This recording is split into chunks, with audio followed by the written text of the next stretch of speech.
Hi guys, welcome back to another video. बालको, आज की इस कक्षा में सीयूईटी के मैक्रो इकोनॉमिक्स के पूरे पार्ट को स्टार्टिंग से लेकर एंड तक समाप्त करने जा रहे हैं। जो आपकी कक्षा 12वीं में था, सीयूईटी में नहीं है, वो हटा दिया गया है, और जो सीयूईटी में है पर कक्षा 12वीं में नहीं था, वो भी इसके अंदर ऐड कर दिया गया है। यानी कि सीयूईटी के अंदर मैक्रो की तैयारी कर रहे हो तो इस एक वीडियो में सब कुछ कवर हो जाएगा। इसके बाद बस एमसीक्यू बचेंगे, जिसकी शुरुआत भी बहुत जल्दी कर रहे हैं। अच्छा, एक और बात, जिन लोगों ने अब तक हमारी मॉक टेस्ट सीरीज नहीं ली है, बाल को जाके ले लेना। आगमन के बिना नहीं होगा, क्योंकि कंप्यूटर बेस्ड टेस्ट कैसे होता है, क्या उसका स्ट्रक्चर होता है, वो सब कुछ हमने क्रैक कर लिया है। वो सब कुछ आपको दे रहे हैं हमारे मॉक टेस्ट के अंदर, जिसके अंदर बहुत मिनिमम प्राइस में आप वो पूरा फील ले सकते हो जो कि एक्चुअल में एग्जाम देते समय आ रहा होगा। ठीक है जी, तो लिंक मैं डिस्क्रिप्शन में डाल दूंगा, जाके ले लेना। पर अभी शुरू करते हैं सीयूटी की पूरी तैयारी। चलिए, मैक्रो इकोनॉमिक्स की आ गई है बात। सबसे पहले बात करते हैं ये सर्कुलर फ्लो ऑफ इनकम का मतलब क्या होता है। देखो, सिंपल भाषा में बोले तो हमारा जो पैसा है वो घूमता है, एक जगह से दूसरी जगह, दूसरी जगह से तीसरी जगह, तीसरी जगह से चौथी जगह। वो ना तो कभी खत्म होता है और ना ही जनरली कहीं खोता है। इसको बोलते हैं सर्कुलर फ्लो ऑफ इनकम। एक स्टैंडर्ड डेफिनेशन बोले तो it refers to the cycle of generation of income, यानी पैसा पैदा होता है प्रोडक्शन से और फिर वो डिस्ट्रीब्यूट हो जाता है लोगों में, और लोगों के बाद वो वापस से प्रोडक्शन यूनिट के पास आ जाता है। यानी पैसा जो है वो 3 फेजेस के अंदर चलता है। पहले होते हैं production phase, income phase and तीसरा होता है एक्सपेंडिचर फेज। इसको आसान भाषा में समझने के लिए चलिए एक एग्जांपल लेते हैं। मान लो कि आप कहीं फैक्ट्री में काम कर रहे हो। जब आपने पूरे दिन काम किया तो आपको मिल गया पैसा। ये हो गया प्रोडक्शन फेज, जिसके अंदर आपकी मेहनत ने पैसा बनाया। आप उस पैसे को जैसे ही कमा लेते हो तो आपने प्रोडक्शन से वो पैसा कहां लेकर आ गए, अपनी इनकम के फॉर्मेट में। यानी कि अब आप दूसरे फेज में हो, पैसा आपकी जेब में आ गया है। आप शाम छुट्टी होते ही अपने घर चले गए और घर जाते ही अपने वो पैसे अपनी बीवी को या अपने माताजी को थमा दिए। अब जैसे ही आपने उनको पैसे थमाए, उन्होंने बोला घर का सामान लाना है, तो आप वो पैसे लेकर वापस से कोई सामान खरीदने चले गए। तो यानी कि आपने उस पैसे से क्या करा, खर्चा करा, जिसको बोलते हैं एक्सपेंडिचर। तो यानी वो पैसा वापस से कहां चला गया, वापस बाजार में जा चुका है। तो ये कैसा फ्लो है, ये फ्लो है सर्कुलर पाथ के अंदर, जिसको बोलते हैं सर्कुलर फ्लो ऑफ इनकम। याद रखें, जो खर्चा आप कर रहे हो उसको बोला जाता है कंजम्पशन एक्सपेंडिचर, यानी ऐसा खर्चा जो कंज्यूम करने के लिए किया जा रहा है। आप इन्वेस्ट नहीं कर रहे हो, कोई ना कोई सामान उसके बदले में खरीद रहे हो। बेसिकली जिस इनकम की यहां पर बात की गई है वो फैक्टर्स ऑफ प्रोडक्शन के द्वारा कमाई जाती। यानी बिजनेस के अंदर 4 फैक्टर ऑफ प्रोडक्शन होते हैं जो कि ये इनकम कमाने में मदद करते हैं। पहला है लैंड, दूसरा है लेबर, तीसरा है कैपिटल और चौथा है एंटरप्रेन्योर। जब आप जमीन पे काम करते हो तो आपको बदले में देना पड़ता है रेंट। जब आप लेबर बन के काम कर रहे हो तो आपको मिलती है सैलरी या वेजेस। जब आप कैपिटल यानी कहीं पैसा लगाते हो तो आपको मिलता है इंटरेस्ट। और चौथा, जब आप एक बिजनेसमैन हो तो आप कैसे पैसा कमाओगे, प्रॉफिट के थ्रू। तो ये कहलाता है फैक्टर्स ऑफ प्रोडक्शन। अब एक बात को ध्यान से समझेंगे, हम यहां पर सर्कुलर फ्लो ऑफ इनकम बनाते हैं, यानी रियल लाइफ के अंदर ये कैसा दिखता है इसको समझते हैं। तो जिस सर्कुलर फ्लो ऑफ इनकम की हम बात कर रहे हैं वो है 2 सेक्टर इकोनॉमी में। सर, ये 2 सेक्टर इकोनॉमी मतलब, इमेजिन करो कि आप सुबह उठे, ना तो सरकार है और ना ही पूरी दुनिया है, एक आप हो और एक कोई कंपनी है, बस। तो अगर ऐसी इकोनॉमी आपके सामने आ जाएगी तो आप कैसे इसके अंदर ट्रांजैक्शन करोगे और अपना जीवन कैसे जियोगे। रियल लाइफ एग्जांपल लेके समझते हैं। तो मान लीजिए हम उठे सुबह सुबह, हमें लगा कुछ ना कुछ तो करना पड़ेगा खाने पीने। तो हमने क्या करा, हम सबसे पहले गए फर्म के पास और उसको बोला कि भैया हमारे पास शक्ति है, ताकत है, हम मजदूरी कर सकते हैं, अपना दिमाग चला सकते हैं। यानी हमने सबसे पहले फर्म को दी अपनी फैक्टर सर्विसेज, यानी कि कोई काम करा, फैक्टर सर्विसेज। अब जैसे ही हमने वहां पर काम करा, पूरे दिन मेहनत करी, मेहनत करके फर्म ने हमें वापस क्या लौटाया, फैक्टर पेमेंट। यानी कि उस फैक्टर, उस मेहनत के बदले फर्म ने हमें क्या कर दी, पेमेंट दे दी। यानी कि पैसा हमारी जेब में आ गया। अब पैसा तो खाएंगे नहीं, जब पैसा हमारी जेब में आया तो वापस हम निकले कहां, कोई ना कोई सामान खरीदने। यानी हमने वापस से क्या करे, कंजम्पशन एक्सपेंडिचर। याद रखें, हम जो एग्जांपल ले रहे हैं इसमें ऐसा माना जाता है कि भाई एक ही फर्म है, तो आप कोई सामान खरीद रहे हो तो उसी फर्म का सामान खरीद रहे हो, ठीक है। तो हमने क्या करा, कंजम्पशन एक्सपेंडिचर यानी कि कोई खर्चा करा, और बदले में हमें क्या मिल गया, गुड्स एंड सर्विसेज, यानी कोई ना कोई सामान मिल गया। तो ये जो सर्कुलर फ्लो है ये 2 सेक्टर इकोनॉमी में कुछ इस प्रकार से चलता है। अब एक बात समझो, हम भारतवासी हैं और भारतवासियों की एक बहुत अच्छी आदत है सेविंग करना। आपको पता है जब भी हम पैसा सेव करते हैं तो सेविंग से जनरेट होता है लीकेज। सर लीकेज का मतलब क्या है? फर्ज करो फर्म ने आपको 100 रुपए दिए और बदले में आपने 80 रुपए खर्च करे और 20 रुपए सेव कर लिए। अब जब आपने 80 रुपए खर्च करे तो फर्म को प्रॉफिट कितने का मिला? 80 रुपए का। तो अगली बार वो सामान भी 80 रुपए का ही बनाएगी। यानी कि जब आप पैसा सेव करते हो तो उससे आपका circular flow of income reduce हो जाता है, जिसको बोलते हैं लीकेज। और इसलिए इस रिडक्शन से बचने के लिए हमारी सरकार एक कॉन्सेप्ट लेकर आई जिसको बोलते हैं बैंक, यानी कि फाइनेंशियल इंस्टीट्यूशन। तो यहां पर इस सर्कुलर फ्लो ऑफ इनकम जो कि 2 सेक्टर इकोनॉमी में है, इसको बेहतर करने के लिए और आपकी सेविंग के पैसे को वापस से घुमाने के लिए वो लेकर आए फाइनेंशियल इंस्टीट्यूशन, जो कि इसके बीच में आ जाता है। और वो क्या करता है? जो भी पैसा आपने सेव किया है आप ले जाके बैंक में डालोगे और वो पैसा बैंक से उठ के वापस से फर्म ले जाएगी in the form of loan. ठीक है, जिसको बोलते हैं injection of money. Injection of money का मतलब सिंपल भाषा में होता है कि जो पैसा सर्कुलर फ्लो ऑफ इनकम में नहीं चल रहा है, जो पैसा घूम नहीं रहा है, उसको कहीं और से उठाकर वापस फ्लो में डाल देना। इसको बोलते हैं induction of money. Induction of money से डिमांड जो है वो बढ़ जाती है। अब जो आपने 2 सेक्टर इकोनॉमी देखा, इसको बेसिकली 2 टुकड़ों में तोड़ा जाता है और इससे बनता है real flow and money flow. ये कुछ अलग नहीं है, बस इसको 2 टुकड़ों में तोड़ दिया है। एक ऐसा टुकड़ा जिसके अंदर हम बात कर रहे हैं कि फर्म और हम, यानी फर्म और हाउस होल्ड कैसे एक दूसरे से इंटरेक्ट करते हैं जब हम पैसे की बात नहीं कर रहे, और दूसरा मनी फ्लो या नॉमिनल फ्लो, यानी हम दोनों कैसे एक दूसरे से बात कर रहे हैं जब पैसे ही पैसे हैं। तो अगर सबसे पहले बात करें रियल फ्लो या फिजिकल फ्लो, तो जो हमने 2 सेक्टर इकोनॉमी का फ्लो पढ़ा है, इसमें से रियल फ्लो को अगर तोड़ा जाए तो यहां पर हमने फर्म को दी फैक्टर सर्विस, यानी हमने फर्म के लिए काम किया और बदले में हमें मिल गए गुड्स एंड सर्विसेज। यानी कि हम अगर पैसा नहीं देंगे तो हम उसको काम करेंगे उसके लिए और वो बदले में हमें सामान दे देगा। इसको बार्टर सिस्टम भी कहा जाता है। ये फ्लो एक्चुअल मैग्नीट्यूड बताता है और ये समझाता है कि हाँ भैया, अगर आपको ज्यादा सामान मिला है यानी आपने ज्यादा काम किया है। ठीक है, दूसरा जो फ्लो होता है वो होता है मनी फ्लो। मनी फ्लो बताता है कि पैसे से रिलेटेड हम कैसे कैसे ट्रांजैक्शन कर रहे हैं। एक बार 2 सेक्टर इकोनॉमी के ग्राफ को वापस देखो और यहां समझो कि हम पैसा कब ले दे रहे हैं। तो सबसे पहले फर्म हमें पैसा दे रही है किस काम के लिए? जो हमने मेहनत करी थी। तो फर्म से हमारे पास आया है फैक्टर पेमेंट और बदले में हमने फर्म को क्या दिया है? कब दिया पैसा? अरे हमने तब दिया था जब उससे कोई सामान खरीदा था, तो उसको बोलते हैं consumption expenditure. Money flow basically सिर्फ ये बताता है कि पैसा बाजार में कितना घूम रहा है। इससे ग्रोथ पता नहीं लगती, क्योंकि अगर चीजें महंगी हो जाएंगी तो पैसा ज्यादा घूमने लग जाएगा।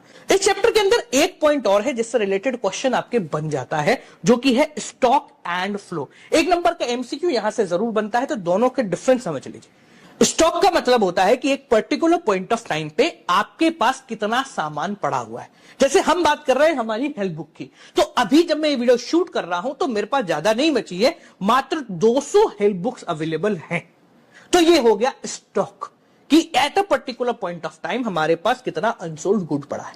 पर अगर हम बात कर रहे हैं कि भाई पूरे साल के अंदर कितनी हेल्थ बुक हमने छपवाई थी, कितनी चली गई, कितनी रह गई, कितनी खराब हो गई, तो उस पूरे की गणना करना उसको बोलते हैं फ्लो। स्टॉक जो है वो पर्टिकुलर पॉइंट ऑफ टाइम पे काउंट किया जाता है, अभी कितना है 200, और फ्लो जो है वो over the period of time count किया जाता है कि भैया स्टार्टिंग से लेकर एंड तक कितना अवेलेबल था। इससे रिलेटेड कुछ पॉइंट ऐसे आता है आपके कि एग्जांपल दे देंगे और पूछेंगे कि भैया ये स्टॉक है या फिर फ्लो है। फर्ज कीजिए मैंने बोला कि जयपुर से आगरा तक का जो बीच का डिस्टेंस है वो क्या है, तो सर वो एक पर्टिकुलर पॉइंट ऑफ टाइम पे ही काउंट किया जाता है, ऐसा नहीं है कि वो रोज रोज बदलता है, तो इसलिए ये एक स्टॉक वेरिएबल है। ठीक है जी, तो इसी प्रकार से और भी आपके सवाल पूछे जा सकते हैं। तो मुझे उम्मीद है आज का चैप्टर आपको बहुत बेहतर तरीके से समझ में आया होगा। सबसे पहले बात करते हैं पहली टर्म की, जो कि है डोमेस्टिक टेरिटरी। देखो अगर सिंपल भाषा में बात करें तो डोमेस्टिक टेरिटरी का मतलब होता है the political frontiers of the country, यानी कि हमारे देश की प्रॉपर्टी हमारी डोमेस्टिक टेरिटरी के अंदर होगी। इसके अंदर भारत देश के अंदर की चीजें और साथ साथ में भारत देश के बाहर की चीजें भी आती हैं। फर्ज कीजिए कि एयर इंडिया का कोई शिप है या एयर इंडिया का कोई जहाज है जो रशिया और यूक्रेन के बीच में घूम रहा है, मतलब लड़ नहीं रहा है, बस चाह रहा है, तो वो भी हमारी ही डोमेस्टिक टेरिटरी के अंदर आएगा। हमारा कोई मिलिट्री एस्टेब्लिशमेंट है या हमारी कोई एम्बेसी है जो पाकिस्तान, जापान, मलेशिया कहीं पे भी है, तो वो हमारी डोमेस्टिक टेरिटरी के अंदर आएगी। इसी प्रकार से भाई अगर पाकिस्तानी एम्बेसी है जो दिल्ली में है तो वो हमारी डोमेस्टिक टेरिटरी नहीं है, वो उनकी है। तो सिंपल भाषा में डोमेस्टिक टेरिटरी का मतलब क्या हुआ, ऐसी चीजें जो मेरे देश के अधिकार क्षेत्र के अंदर आती हैं वो मेरी डोमेस्टिक टेरिटरी आती हैं। और वो बेसिकली वहां पर सामान जो है वो फ्रीली सर्कुलेट होता है। मतलब अगर हमारी इंडियन एम्बेसी को कोई सामान चाहिए तो वो सेल्स में काउंट नहीं होगा, बेसिकली ट्रांसफर ऑफ गुड्स में ही काउंट किया जा रहा होगा। डोमेस्टिक टेरिटरी के बाद जो सेकंड पॉइंट आता है वो आता है नॉर्मल रेजिडेंट। देखो नॉर्मल रेजिडेंट का मतलब होता है सामान्य तौर पर रहने वाला, यानी वो व्यक्ति जो किसी एक देश में 1 साल से ज्यादा समय तक रुका है और यहां पर अपने सारे इकोनॉमिक इंटरेस्ट वाले काम कर रहा है। सर ये इकोनॉमिक इंटरेस्ट वाले काम का मतलब क्या होता है, मतलब खाना पीना, नहाना धोना, खर्च करना, वो सब कुछ अगर यहां कर रहा है तो वो यहां का नॉर्मल रेजिडेंट कहलाएगा। जैसे मान लो कि मैं अभी भारत में रह रहा हूं तो मैं यहाँ का नॉर्मल रेजिडेंट हूं क्योंकि मैं तो बचपन से यहां पर रह रहा हूं और मैं सारे काम यहां कर रहा हूं। मान लेते हैं कि कोई एक व्यक्ति है जो 5 साल पहले यहां पर आया था अमेरिका से, वो यहां आके बस गया है, ठीक है, 2-3 साल उसको हो चुके हैं, वो यहीं खा रहा है, यहीं खर्चा कर रहा है, तो वो यहाँ का नॉर्मल रेजिडेंट कहलाएगा। याद रखें नॉर्मल रेजिडेंट का मतलब नागरिक नहीं होता है। नॉर्मल रेजिडेंट का मतलब सामान्य तौर पर रहने वाला। आप सामान्य तौर पर कहीं पर भी रह सकते हैं, आपकी जहां नौकरी लगी है, किसी और देश में नौकरी लगी है, 1-1.5 साल हो गया, तो आप वहां के नॉर्मल रेजिडेंट कहलाओगे, इसमें कोई भी दिक्कत की बात नहीं है। इसी प्रकार से जो अगला पॉइंट है आपका वो आता है सिटीजनशिप। अब इसको बोलते हैं नागरिकता। सिटीजनशिप मतलब एक लीगल कॉन्सेप्ट जो कि आपको उस पर्टिकुलर देश का नागरिक बताता है। अब नागरिक अगर आपको किसी देश का बनना है तो 2 चीजें होनी चाहिए, दोनों में से कोई भी एक चीज है तो आप उसके नागरिक हो, या तो आप वहां पैदा हुए हो। अगर मैं भारत में मेरा बर्थ है तो मैं यहां का नागरिक हूं by default, Aadhaar card pan card मेरा सब बनेगा, ठीक है। या फिर अगर आप वहां के नागरिक नहीं हो, वहां पैदा नहीं हुए, तो कुछ लीगल फॉर्मेलिटीज करके भी आप नागरिकता ले सकते हो। जैसे मान लीजिए मैं यूएस में ग्रीन कार्ड चाहिए तो मुझे एटलीस्ट 5 साल वहां जाके काम करना पड़ेगा, या फिर वहां की किसी गोरी मैम के साथ शादी करनी पड़ेगी। तौबा तौबा, शादीशुदा आदमी अपन, है ना, तो ये भी तरीका है। और उस शादी को 6 महीने तक रखना पड़ेगा एटलीस्ट, तो वहां का मुझे ग्रीन कार्ड मिल जाता है। अब बेसिकली सवाल ये उठता है सर नागरिकता पाने से फायदा क्या होता है। जैसे भारत के अगर आप नागरिक हो तो आपके पास एक आधार कार्ड होगा। आधार कार्ड की इंपॉर्टेंस हमें नहीं पता है, पर किसी और व्यक्ति से पूछो जो यहाँ का नागरिक नहीं है, वो ना तो सिम ले सकता है, ना कोई ढंग का कुछ और काम कर सकता है, उसको फ्लाइट भी लेनी है तो भी उसको अपना सबको दिखाना पड़ेगा और बहुत सारा खर्चा उसका एडिशनल हो जाता है। तो नागरिक बनने से आपको बहुत सारी फैसिलिटीज मिल जाती हैं किसी भी देश की। अब इसके बाद जो छोटे मोटे पॉइंटर्स हैं जो आपको फॉर्मूला बनाने में नेशनल इनकम के बहुत मदद करेंगे, उनके बारे में बात करते हैं। सबसे पहला पॉइंट है फैक्टर इनकम। देखो पिछले चैप्टर में भी मैंने आपको समझाया था, फैक्टर इनकम का मतलब वो इनकम जो कि फैक्टर्स ऑफ प्रोडक्शन ने कमाई है। फैक्टर ऑफ प्रोडक्शन 4 होते हैं, लैंड, लेबर, कैपिटल, एंटरप्रेन्योर। वापस रिपीट करना, land, labour, capital, entrepreneur. Land मतलब जमीन, तो जमीन पे अगर कोई काम कर रहा है तो वो कैसे कमाएगा, रेंट, तो रेंट हो गया फैक्टर इनकम जो कि जमीन ने कमाया है। दूसरा आता है लेबर, लेबर यानी मजदूर, तो मजदूर पैसा कैसे कमाएगा, थ्रू वेजेस, तो वेजेस क्या हो गया, फैक्टर इनकम जो कि किसने कमाया है, लेबर ने। तीसरा हो गया कैपिटल, यानी आपने कहीं पैसा लिया है तो आपको मिलेगा इंटरेस्ट। और चौथा है एंटरप्रेन्योर यानी कि बिजनेसमैन, तो बिजनेसमैन अगर कहीं काम कर रहा तो उसको क्या मिलेगा, प्रॉफिट। तो जब भी ये लोग कुछ कमाते हैं तो उसको बोला जाता है फैक्टर इनकम। याद रखें नेशनल इनकम को जब हम काउंट करते हैं यानी कि भारत की आय को, तो उसके अंदर सिर्फ फैक्टरों की इनकम को ही काउंट किया जाता है, नॉन फैक्टर इनकम को नहीं काउंट किया जाता है। समझ में आ गया। तो what is factor income, the income earned by factor of production is known age factor income. अब फैक्टर इनकम की बात हो गई मेहनत करके पैसा कमाना। दूसरे प्रकार से भी आप पैसा कमा सकते हो जिसको बोलते हैं ट्रांसफर इनकम। सर ये ट्रांसफर इनकम क्या हुई, ट्रांसफर इनकम का मतलब ऐसा पैसा जो कि आपने कमाया है बिना कोई प्रोडक्टिव एक्टिविटी करे। याद रखिए मैक्रो इकोनॉमिक्स के अंदर प्रोडक्टिव एक्टिविटी को ही एक्टिविटी माना जाता है, यानी कि कोई प्रोडक्शन रिलेटेड। तो सर ऐसा कौन सा पैसा है जो हम बिना कोई प्रोडक्टिव एक्टिविटी करे कमाते, अरे आपने सट्टे में पैसा कमा दिया, ठीक है, आपको लॉटरी लग गई, ठीक है, आपने स्कॉलरशिप ले ली, तो ये सारा आपका ट्रांसफर इनकम है। सिंपल भाषा में आपने पैसा बनाया नहीं है, किसी और का पैसा बस लिया है अपना टैलेंट दिखा के, वो कहलाता है आपका transfer income. National income count करते समय ट्रांसफर इनकम को कभी भी काउंट नहीं किया जाता। फर्ज करो कि आपके पिताजी मेहनत करके 30,000 रुपए कमा के लाए, तो वो हो गई उनकी फैक्टर इनकम, जिसको नेशनल इनकम में काउंट किया जाएगा। अब उस 30,000 में से 5,000 रुपए उन्होंने आपको पैसे दे दिए किसी काम के लिए, कोई मान लो पॉकेट मनी रहीसों वाली, ठीक है, तो 5,000 रुपए उन्होंने आपको दे दी साल भर की पॉकेट मनी। तो वो 5,000 रुपए आपकी कमाई है, पर वो फैक्टर इनकम नहीं है, वो आपकी ट्रांसफर इनकम है, क्योंकि आपने बस पिताजी से पैसा लिया है, बदले में कोई प्रोडक्टिव एक्टिविटी नहीं कर रहे हो। तो नेशनल इनकम में ये ट्रांसफर इनकम काउंट नहीं होती। इसके बाद अब आ जाते हैं मेन खेल पर, जो है नेशनल इनकम के 3 फॉर्मूला। यहां पर हम उन 3 फॉर्मूले की बात नहीं कर रहे जो कि आप सोच रहे हो, यानी वैल्यू एडेड इनकम मेथड और एक्सपेंडिचर मेथड नहीं पढ़ रहे। नेशनल इनकम को शुरू करने से पहले 3 ऐसे फॉर्मूले हैं जो आपके दिमाग में फिट हो ही जाने चाहिए, जिसमें सबसे पहला फॉर्मूला है ग्रॉस एंड नेट का फॉर्मूला। देखो, जब भी हम कोई सामान खरीदते हैं तो सामान को खरीदते समय हम उसकी एक पर्टिकुलर वैल्यू देते हैं, ठीक है। जैसे मान लो कि मैंने ये माइक खरीदा, तो ये माइक कॉस्ट करता है अप्रोक्सीमेटली 30 to 35,000 रुपीज का, ठीक है। तो मैंने इसको खरीदते समय 30,000 रुपए दिए। तो जब मैंने इसको खरीदा तो इसकी ग्रॉस वैल्यू मेरे नजर में कितनी हो गई? 30,000 रुपीज, यानी कि इसकी परचेज वैल्यू। अब इस माइक को खरीदे हुए मुझे 2-3 साल हो चुके हैं। अब मेरे को ये माइक बेच के दूसरा लेना है। तो मान लीजिए मैं इस माइक को बेचने जाता हूं बाजार में और मुझे इसके बदले में 10,000 रुपए के आसपास मिल जाएगा। तो ये जो 10,000 रुपए है ये कहलाती है इसकी आज की वैल्यू या फिर नेट वैल्यू। समझ में आ गया? तो जो परचेज के टाइम खरीदी थी वो थी ग्रॉस वैल्यू, और आज के समय जो इसकी वैल्यू है वो है नेट वैल्यू। अब सर 2 साल मैंने आपको इस माइक को इस्तेमाल करा है, तो 2 साल इस्तेमाल करने की वजह से इस माइक की वैल्यू में गिरावट आई, जिसको हम बोलते हैं डेप्रीसिएशन।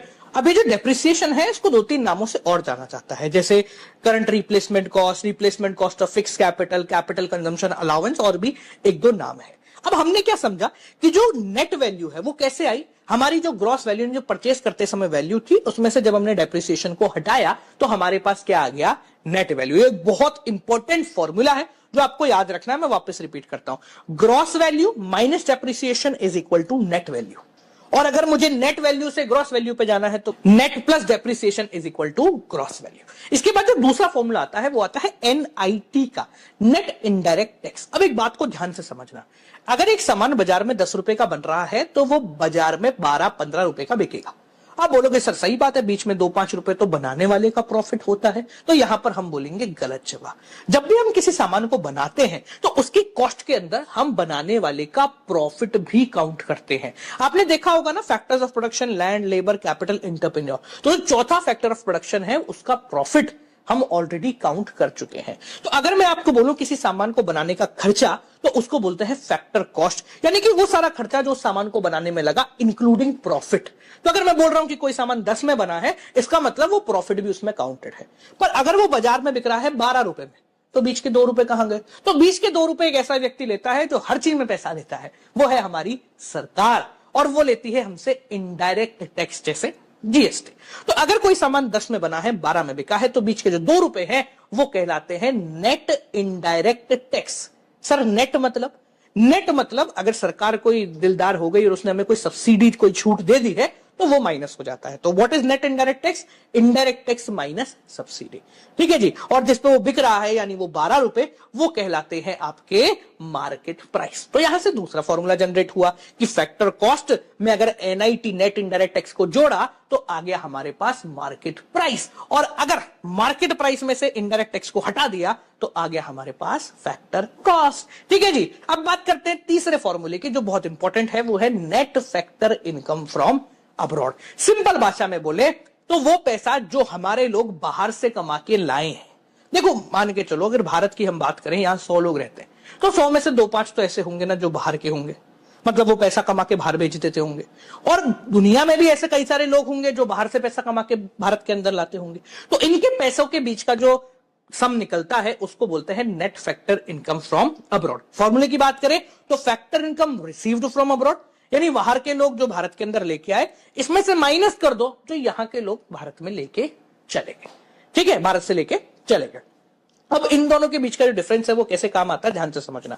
2 प्रकार की इनकम होती है हमारी, एक होती है डोमेस्टिक इनकम, एक होती है तुम्हारी नेशनल इनकम। डोमेस्टिक इनकम का मतलब है वो पैसा जो भारत की बाउंड्री के अंदर कमाया गया, वो पैसा जो भारत की बाउंड्री के अंदर कमाया गया।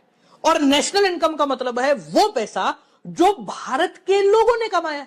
अब ये तो जरूरी नहीं है ना कि भारत के लोग भारत में ही रहे, या जो भारत के अंदर है वो भारत का ही है, कुछ बाहर वाले फॉरेनर भी होंगे।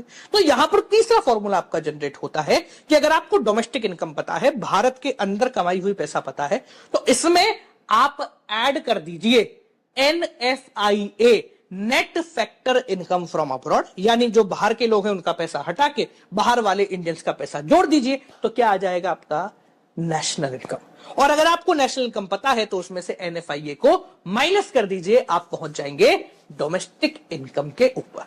NFIA पॉजिटिव भी हो सकती है जब हमारे लोग ज्यादा कमा के लाए हो, नेगेटिव भी हो सकती है जब यहां से गोरे ज्यादा कमा के ले गए हो, और जीरो भी हो सकती है। अब इस तीनों फॉर्मूले जो अभी हमने देखे, इन तीनों फॉर्मूलों से आपको एक एग्रीगेट करना है। अब ये एग्रीगेट क्या है, जैसे हमने बचपन में पढ़ा है कि जीडीपी क्या होता है, जीडीपी 6 क्लास से पढ़ रहे हैं। अगर डेफिनेशन बोले जीडीपी की तो फाइनल गुड्स का जो पैसा बनता है उसको जीडीपी बोला जाता है। फुल फॉर्म होता है ग्रॉस डोमेस्टिक प्रोडक्ट। अब सवाल यह है कि इसको जी को ग्रॉस क्यों कहा गया, डी को डोमेस्टिक क्यों कहा गया, पी को प्रोडक्ट क्यों कहा गया। तो यहां पर नेशनल इनकम के एग्रीगेट्स आते हैं, यानी नेशनल इनकम के किसी भी चीज को लिखने का तरीका होता है। ठीक है, पता नहीं जैसे आपका नाम है फिर सरनेम है, वैसे ही नेशनल इनकम के किसी भी चीज को लिखने का तरीका है। ये तरीका कैसा है, ये तरीका 4 स्टेप के अंदर बनता है। सबसे पहली स्टेप जिसपे 2 एलिमेंट आ सकते हैं, या तो ग्रॉस आएगा या नेट आएगा। जैसे जीडीपी में जी आता है, यानी कि वो बन गया ग्रॉस। अब हमने अभी जो 3 फॉर्मूले देखे, इसमें यह चीज समझ ली कि ग्रॉस से नेट तक जाने का तरीका क्या है, तो आप आसानी से जी को नेट और नेट को जी वापस बना सकते हैं। दूसरी जो स्पेस है उसमें आता है 2 तरीके, या तो डोमेस्टिक आएगा या नेशनल आएगा। अब जीडीपी में डी आता है, इसका मतलब वो हो गया डोमेस्टिक। और हमने एक फॉर्मूला अभी भी पढ़ा है जिससे डोमेस्टिक से नेशनल पे आया जा सकता है। तीसरी जो स्पेस है वो फिक्स होती है प्रोडक्ट पे, उस पे कुछ भी नहीं आता। या नेशनल इनकम के एग्रीगेट में एक चौथी स्पेस और आती है जो नीचे छोटी सी बनी हुई है, वो स्पेस कहलाती है आइदर फैक्टर कॉस्ट की या मार्केट प्राइस की। उस पे या तो फैक्टर कॉस्ट आएगा या मार्केट प्राइस आएगा, और फैक्टर कॉस्ट से मार्केट प्राइस और मार्केट प्राइस से फैक्टर कॉस्ट कैसे जाया जाता है ये अभी हमने पढ़ लिया है। देखो, जब हम डोमेस्टिक इनकम या नेशनल इनकम की बात करते हैं तो हमें सिर्फ मतलब होता है फैक्टर इनकम से, यानी मेहनत करके कमाया हुआ पैसा। पर जो टॉपिक अभी सीयूटी में ऐड हुए हैं, जैसे private income, personal disposable income, ये वो इनकम है जिनके अंदर मेहनत नहीं, बिना मेहनत के भी पैसा आ रहा है तो आने दो। यानी कि इन सभी इनकम के अंदर फैक्टर और ट्रांसफर इनकम दोनों काउंट की जाती है। सबसे पहले बात करते हैं प्राइवेट इनकम की। देखो, प्राइवेट इनकम का मतलब क्या है, जितनी बड़ी बड़ी कॉर्पोरेट्स खुली हुई है वो पैसा कैसे कमा रही हैं। वो 2 प्रकार से कमाती है भैया, फैक्टर इनकम के थ्रू भी, यानी कि मेहनत करके भी, और बिना मेहनत के थ्रू भी अगर पैसा आ रहा है तो वो मना नहीं करती। तो private income comprise of 5 different part. सबसे पहला पार्ट है कि भैया फैक्टर इनकम जो उन्हें भारत देश में रह के मिली है, यानी कि factor income from net domestic product. इसके बाद भाई बाहर से जो पैसा मिला होगा मेहनत करके, यानी कि NFIA, वो भी इसके अंदर काउंट कर दिया जाता है। इसके बाद अगर बिना मेहनत करे जो पैसा आ रहा है उसको भी वेलकम करते हैं। तो ये 3 प्रकार का होता है। सबसे पहला इसके अंदर आता है नेशनल डेप्थ इंटरेस्ट, दूसरा आता है net current transfer from government, यानी सरकार के थ्रू आया हुआ पैसा, और तीसरा net current transfer from rest of the world. यानी कि अगर आपको प्राइवेट इनकम निकालनी है तो इन 5 एलिमेंट्स को आपको ऐड करना पड़ेगा। I repeat again, factor income from net domestic product, यानी कि भारत के अंदर रह के मेहनत करके जो उन्होंने पैसा कमाया है। दूसरा NFIA, बाहर बेच के कोई पैसा कमाया है, ये तो हो गए मेहनत करके पैसा। और 3 बिना मेहनत करे, जैसे नेशनल डेप्थ इंटरेस्ट, सरकार को लोन दे दिया किसी चीज को लेकर के, ब्याज आ रहा है फ्री फंड का, वो काउंट कर लिया जाता है। Net current transfer from government, सरकार के द्वारा कोई ट्रांसफर, कोई सब्सिडी वगैरह मिल रहा है तो वो सब कुछ। और net current transfer from rest of the world, बाहर से भी कुछ आ रहा है तो वो भी हम खुले हाथों से उसका स्वागत करेंगे। इन 5 को मिलाएंगे तो प्राइवेट इनकम आ जाएगा। अभी तो हो गई कंपनी की इनकम, इसमें से पूरा का पूरा आपको तो नहीं मिलेगा, कंपनी को कुछ पैसा कहीं लगाना पड़ेगा, कहीं लगाना पड़ेगा, और फिर बचा कुचा जो है वो आपकी जेब में आएगा। यानी कि अब बात करते हैं पर्सनल इनकम। तो देखो, प्राइवेट इनकम मान लेते हैं कंपनी ने 100 करोड़ रुपए कमाए, उस 100 करोड़ में से वो क्या करेगी, पहले 20 करोड़ का टैक्स भरेगी, जिसको बोलते हैं कॉर्पोरेट टैक्स। उसके बाद कुछ पैसा बचा लेगी भैया, जरूरत पड़ने पे, आजकल परसों तरसों कभी भी जरूरत पड़ सकती है, जिसको बोलते हैं रिटेन्ड अर्निंग या अनडिस्ट्रीब्यूटेड प्रॉफिट। मान लेते 30 करोड़, वो भी गए, तो भाई 100 में से 20 करोड़ का टैक्स, 30 करोड़ की रिटेन अर्निंग, जो बचा 50 करोड़ हुआ, वो कहलाती है पर्सनल इनकम। यानी कि अगर पर्सनल इनकम काउंट करनी है तो कैसे करेंगे, private income minus corporate tax minus undistributed profit of private, ये कहलाती है पर्सनल इनकम जो आपकी जेब में आ गई। अब मान लीजिए आपकी जेब में 50,000 रुपए आए हैं, तो क्या वो पूरे 50,000 आपके हैं? हाँ, पर क्या आप उसको पूरा अपने तरीके से इस्तेमाल कर सकते हो? जवाब होगा नहीं सर, हम नहीं कर सकते। क्यों नहीं कर सकते? अरे आपके पास अगर 50,000 रुपए महीना आ रहा है, खैर अभी तो सरकार ने छूट दे दी है, पर इससे थोड़ा ज्यादा आ रहा है, तो सरकार क्या बोलेगी? पैसा लाओ भाई, अभी आपने कॉर्पोरेट टैक्स बढ़ाया, अब पर्सनल इनकम टैक्स भी तो भरो। तो यहां पर आता है पर्सनल डिस्पोजेबल इनकम का कॉन्सेप्ट, यानी कि वो पैसा जिस पे किसी का भी हक नहीं है, जिसको ना सरकार लेके जाएगी, जिसको ना कोई और लेके जाएगा, जो पूरा का पूरा मेरा होगा। तो मेरी सैलरी में से कुछ कंपोनेंट देने पड़ेंगे, बचा हुआ जो है वो मेरी पर्सनल डिस्पोजेबल इनकम है। अब वो कौन कौन से कंपोनेंट होते हैं ध्यान से समझना। जब हम पर्सनल इनकम यानी वो 50,000 में से सरकार को देने वाला टैक्स यानी कि पर्सनल इनकम टैक्स हटा देते हैं, और कोई आपने फाइन वाइन फीस वीस पेनल्टी है तो वो भी हटा देते हैं, यानी कि मिसलेनियस पेमेंट टू गवर्नमेंट, तो बचा जो है वो हो गया पर्सनल डिस्पोजेबल इनकम, जिसको चाहे तो मैं कंज्यूम करूं, चाहे तो मैं सेव करूं, ये मेरा है। यानी कि पर्सनल डिस्पोजेबल इनकम का एक और फॉर्मूला होता है जो कहलाता है personal consumption plus personal saving. अब जैसे पर्सनल लेवल पे है, यानी कि वो पैसा जिसको अपनी इच्छा से इस्तेमाल कर सकते हैं, वैसे ही नेशनल लेवल पे भी होता है। आप चाहे तो नेशनल डिस्पोजेबल इनकम भी निकाल सकते हैं। निकालने का तरीका बहुत आसान है। नेशनल इनकम लीजिए, अब क्योंकि आपको जो इनकम मिल रही है वो प्राइस पे मिलेगी, तो नेशनल इनकम लीजिए एट मार्केट प्राइस यानी कि एनपीएमपी, और इसमें करंट ट्रांसफर अगर बाहर से कोई आया है तो वो जोड़ दीजिए, आपका हो गया, यानी गिफ्ट वगैरह हो गए तो वो आपकी हो गई नेशनल डिस्पोजेबल इनकम। समझ में आ गया? तो ये आपका पूरा चैप्टर यहां पर होता है समाप्त। बात करते हैं सबसे पहले नेशनल इनकम की। देखो, नेशनल इनकम का मतलब है कि भारत देश के लोगों ने पूरे साल मेहनत करके यानी फैक्टर इनकम कितनी कमाई है, इसको बोलेंगे भारत की नेशनल इनकम। अब ये कितनी कमाई है इसको कैलकुलेट करने के तीन अलग अलग मेथड होते हैं, वैल्यू एडेड, इनकम और एक्सपेंडिचर मेथड। इन्हीं तीनों मेथड के ऊपर आपका पूरा का पूरा चैप्टर डिजाइन किया गया है। सबसे पहले पकड़ते हैं वैल्यू एडेड मेथड को, जिसके दो चार नाम और हैं, जैसे product method, inventory method, net output method, industrial origin method.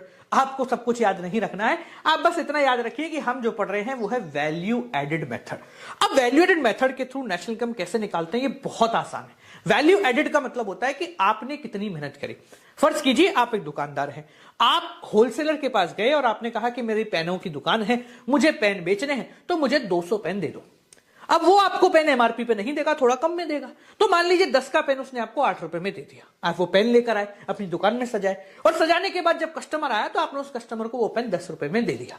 तो सिंपल भाषा में हम ये कह सकते हैं कि 8 रुपए में आप सामान लाए थे, 2 रुपए आपने खुद का मार्जिन रखा और 10 में उसको बेच दिया। तो जो बीच के 2 रुपए हैं ये कहलाता है वैल्यू एडेड, यानी आपके द्वारा की गई उस पर मेहनत।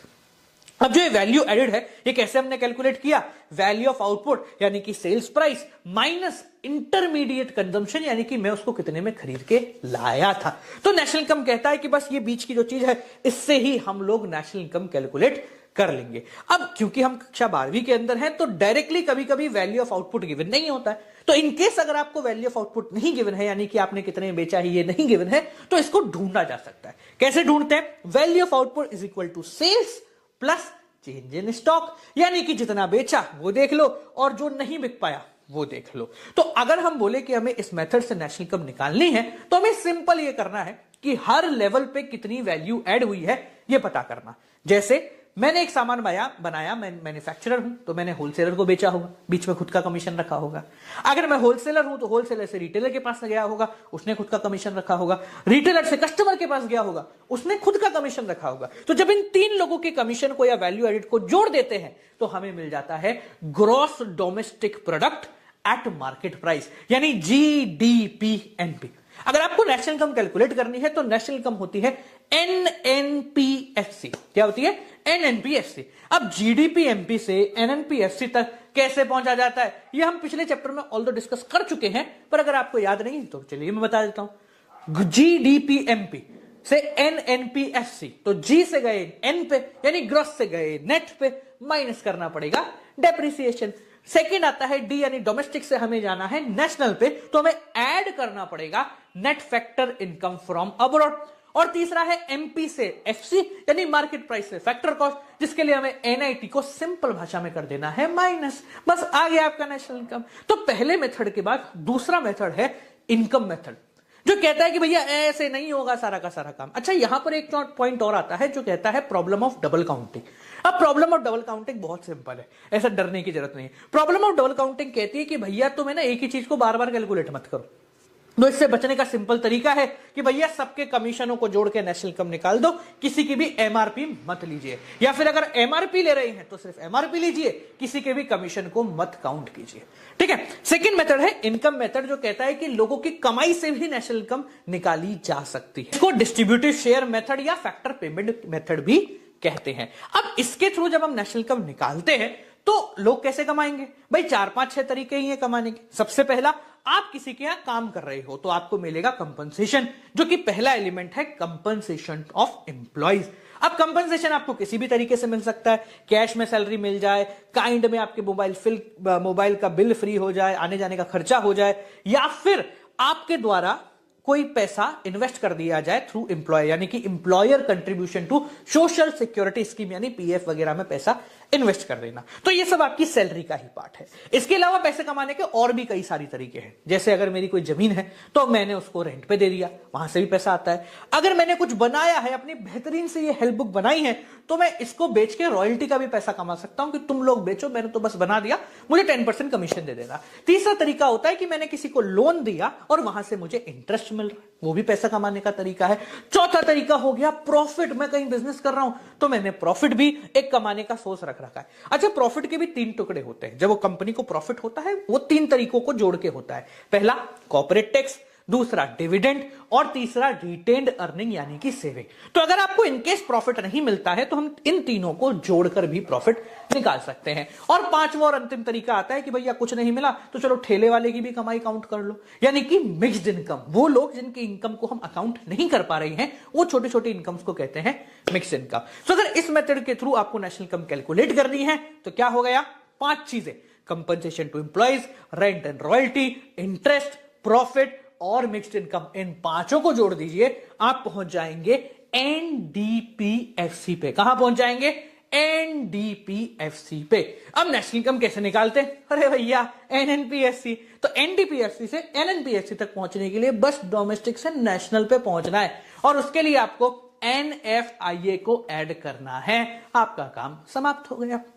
चलिए तीसरे मेथड की बात करते हैं। अंतिम मेथड जो है इसका वो है एक्सपेंडिचर मेथड, यानी कि जो खर्चे हुए हैं उन सब खर्चों के थ्रू भी नेशनल इनकम निकाली जा सकती है। अब जब खर्चों की बात करें तो खर्चे बेसिकली 4 अलग अलग कैटेगरी में काउंट किए जाते हैं। कौन कौन से?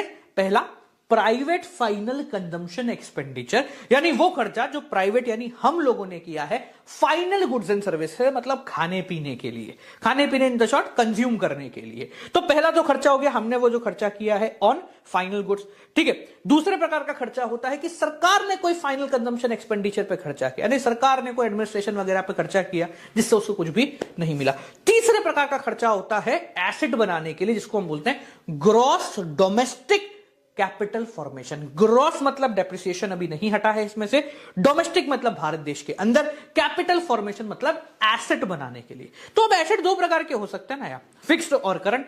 तो ग्रॉस डोमेस्टिक कैपिटल फॉर्मेशन के अंदर 2 टाइप्स हैं। एक है ग्रॉस फिक्स कैपिटल फॉर्मेशन, मतलब लॉन्ग टर्म एसेट पे, और दूसरा है करंट एसेट, यानी कि नेट इन्वेस्टमेंट, जिसको हम बोलते हैं closing stock minus opening stock. तो इन 3 के अलावा एक और जगह खर्चा किया जाता है जो कि है एक्सपोर्ट करने के लिए, जिसको बोलते हैं नेट एक्सपोर्ट, यानी कि एक्सपोर्ट माइनस इंपोर्ट।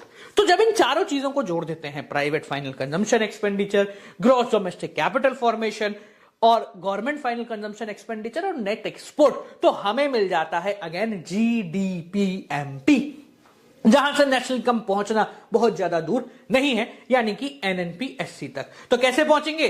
जी से एन माइनस डेप्रिसिएशन, डोमेस्टिक से नेशनल प्लस एनएफआईए, और मार्केट प्राइस से फैक्टर कॉस्ट माइनस एनआईटी किया। हमारा काम यहां पर समाप्त हो गया। ये जो तीनों मेथड हैं, इन तीनों से नेशनल इनकम की वैल्यू बिल्कुल सेम कांस्टेंट ही आनी चाहिए। इनमें से कोई भी अच्छा नहीं है, कोई भी बुरा नहीं है। तो अगर कोई सवाल आ जाए कि इन तीनों में से बेस्ट कौन है, तीनों ही बेस्ट है। बस क्रॉस चेक करने के लिए हमने एक से ज्यादा मेथड रख रखे हैं। स्टार्ट करते हैं। सबसे पहले मनी का मतलब क्या होता है? देखो, money is anything which law says money, यानी कि कानून ने जिसको बोल दिया पैसा, वो हो गया पैसा, और कानून ने जिसको मना कर दिया पैसा, वो पूछेगा हाय भाई मैं कैसा। जैसे 8 नवंबर 2016 को मोदी जी ने आके कह दिया था कि मित्रों आज से 500 और 1000 के नोट काम नहीं करेंगे, तो उसी क्षण से ये मनी की कैटेगरी से बाहर हट गए थे। तो मनी के कुछ फंक्शन हैं जो उसको मनी यानी पैसा बनाते हैं। 4 बेसिकली फंक्शन होते हैं। पहला, money as a medium of exchange, यानी कि लेन देन में पैसा काम आना चाहिए। दूसरा, मेजर ऑफ वैल्यू, यानी हर चीज की कीमत पैसे के फॉर्मेट में आप बता सके, यानी हर चीज का प्राइस होना चाहिए। तीसरी, मनी को हम स्टोर करके रख सकते हैं। आज आपका, मेरा, हर एक व्यक्ति का बैंक अकाउंट है तो वो स्टोर ऑफ मनी है। और चौथा, उधार देने के लिए मनी काम आनी चाहिए, यानी कि स्टैंडर्ड फॉर डेफर्ड पेमेंट। अब आपके कक्षा 12वीं के अंदर 2 टॉपिक हैं, एक मनी सप्लाई, दूसरा फेट मनी, जिसकी एक मार्क की डेफिनेशन आ सकती है। सबसे पहले अगर बात करें मनी सप्लाई का, तो इसका मतलब होता है एक पर्टिकुलर पॉइंट ऑफ टाइम पे, यानी मान लो अभी पूरे भारत में कितना पैसा है, उसको बोलते हैं मनी सप्लाई। यानी it refers to the total volume of money held by public at a particular point of time. दूसरा आता है फेट मनी, जिसको इमरजेंसी मनी भी कहा जाता है। देखो, जब भी पैसा छपाना होता है, नई करेंसी प्रिंट करानी होती है, तो ये काम आरबीआई करती है। पर आरबीआई अपनी इच्छा से नहीं करेगी। पहले हमारी सरकार आरबीआई को गोल्ड देगी, जिसके बदले में पैसा छापा जाएगा। ठीक है, उसी वैल्यू का गोल्ड गवर्नमेंट को मिल जाता है, जो मार्केट में आ जाता है। ये नॉर्मल प्रोसीजर है। पर जब इमरजेंसी की सिचुएशन आ जाती है, तो बिना गोल्ड दिए कभी कभी करेंसी छपानी पड़ती है ताकि इकोनॉमी चल पाए, उसको बोलते हैं फेट मनी।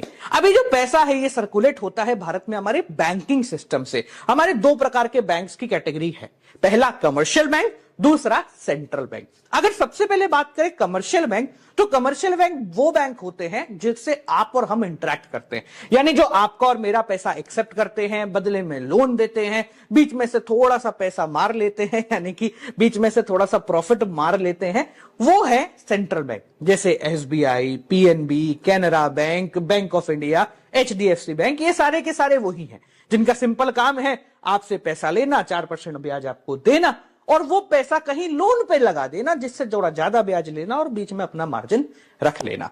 अब इसके बाद कमर्शियल बैंक को छोड़ दें तो मेन बैंक जो आता है वो है हमारा आरबीआई, यानी कि रिजर्व बैंक ऑफ इंडिया। एक ऐसा बैंक जो इस पूरे बैंकिंग सिस्टम को गवर्न करता है, या सिंपल भाषा में बोले तो उसको रेगुलेट करने का काम करता है। आरबीआई जो है वो 1934 के एक्ट के थ्रू हमारा सेंट्रल बैंक बना। अब सेंट्रल बैंक का मतलब है इन सभी बैंकों का पिताजी। आप आरबीआई में जाके कोई ट्रांजैक्शन नहीं कर सकते, पर आपकी सरकार जाके आरबीआई में ट्रांजैक्शन कर सकती है। अब आरबीआई होने के अपने ही कुछ मजे हैं, तो क्या क्या फंक्शन है आरबीआई के वो चेक करते हैं। तो आरबीआई का सबसे पहला फंक्शन है करेंसी अथॉरिटी, यानी आरबीआई पूरे भारत में इकलौती ऐसी ऑर्गेनाइजेशन है जिसके पास ये ताकत है कि वो नोट छाप सकती है। जी हां, उसके पास नोट छापने की एक्चुअल मशीन है जिससे वो नोट छाप सकती है। अब ये अथॉरिटी सिर्फ आरबीआई के हाथ में ही क्यों है? ताकि नोट सेम से हो, उनको कंट्रोल कर सके हम। भाई ऐसा नहीं हो कि कोई भी छाप दे और कितने भी नोट बाजार में जा रहे हैं। ठीक है, हाँ, आरबीआई 1 रुपये का नोट और सिक्के नहीं छापती, वो बोलती है हमारे पास इतना टाइम नहीं है, ये काम जो है वो मिनिस्ट्री ऑफ फाइनेंस का है। और बेसिकली अब तो ये लोग छापते भी नहीं है और इतने 1-1 रुपए के बारे में बात होती नहीं है। पर अगर 1 नंबर का न्यूमेरिकल आ जाए तो भाई 1 रुपए का नोट हो गया या फिर बेसिकली सिक्के हो गए, वो सब मिनिस्ट्री ऑफ फाइनेंस छापता है। दूसरा फंक्शन जो आरबीआई का है वो ये है कि वो आपसे ट्रांजैक्शन नहीं करती, वो आपकी सरकार से ट्रांजैक्शन करती है। यानी RBI is basically the banker of the government. जैसे हम बैंक में पैसा जमा कराते हैं, वैसे हमारी सरकार, जैसे राजस्थान सरकार, मध्य प्रदेश सरकार, उत्तर प्रदेश सरकार, उनका खाता आरबीआई में है, वो अपना सारा पैसा आरबीआई में ले जाके रख देते हैं।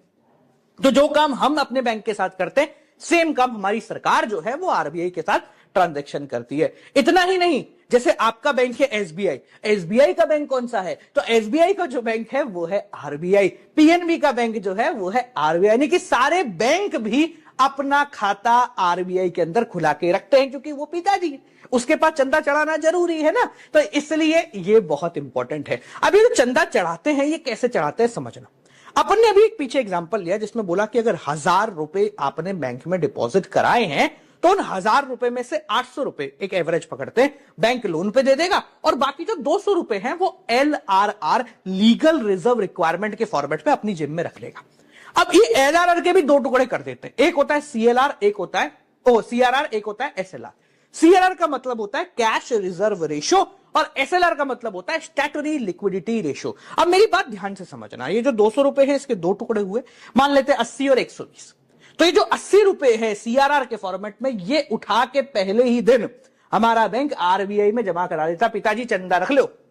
ताकि कोई भी दिक्कत कोई भी परेशानी, देखो मैंने आपको थोड़े पैसे दिए थे, थोड़ा लोन वोन दे दो ना, ये काम होता है। बाकी जो 120 रुपए हैं एसएलआर के, ये आप अपने एटीएम से जाके निकाल सकते हैं।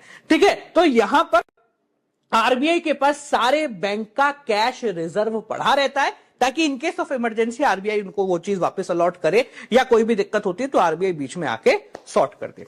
अब क्योंकि इनके पास पैसा पड़ा हुआ है, तो आरबीआई ही as a lender of last resort काम आती है। लेंडर ऑफ लास्ट रिजॉर्ट का मतलब, अगर तुझे कहीं से मदद ना मिले तो मेरे पास आना, मैं तेरी मदद कर दूंगा। ये आरबीआई का एक फंक्शन है, क्योंकि पैसा उनके पास है। और मदद करने के साथ साथ वो अकाउंट सेटलिंग यानी क्लियरिंग हाउस का भी काम करता है, कि कोई भी परेशानी होगी तो will take care of everything. इसके साथ साथ हमारे आरबीआई के पास फॉरेन एक्सचेंज रिजर्व भी है। भैया दुनिया जहां की सारी करेंसी हमारे आरबीआई ने अपनी जिम में बता के रखी है, ताकि आपकी फॉरेन एक्सचेंज रेट, जो डॉलर पाउंड यूरो पाउंड, इनकी रेट जो फ्लक्चुएट होती है ना भाई, इसमें ज्यादा फ्लक्चुएशन ना हो। तो RBI has the custodian of foreign exchange reserve.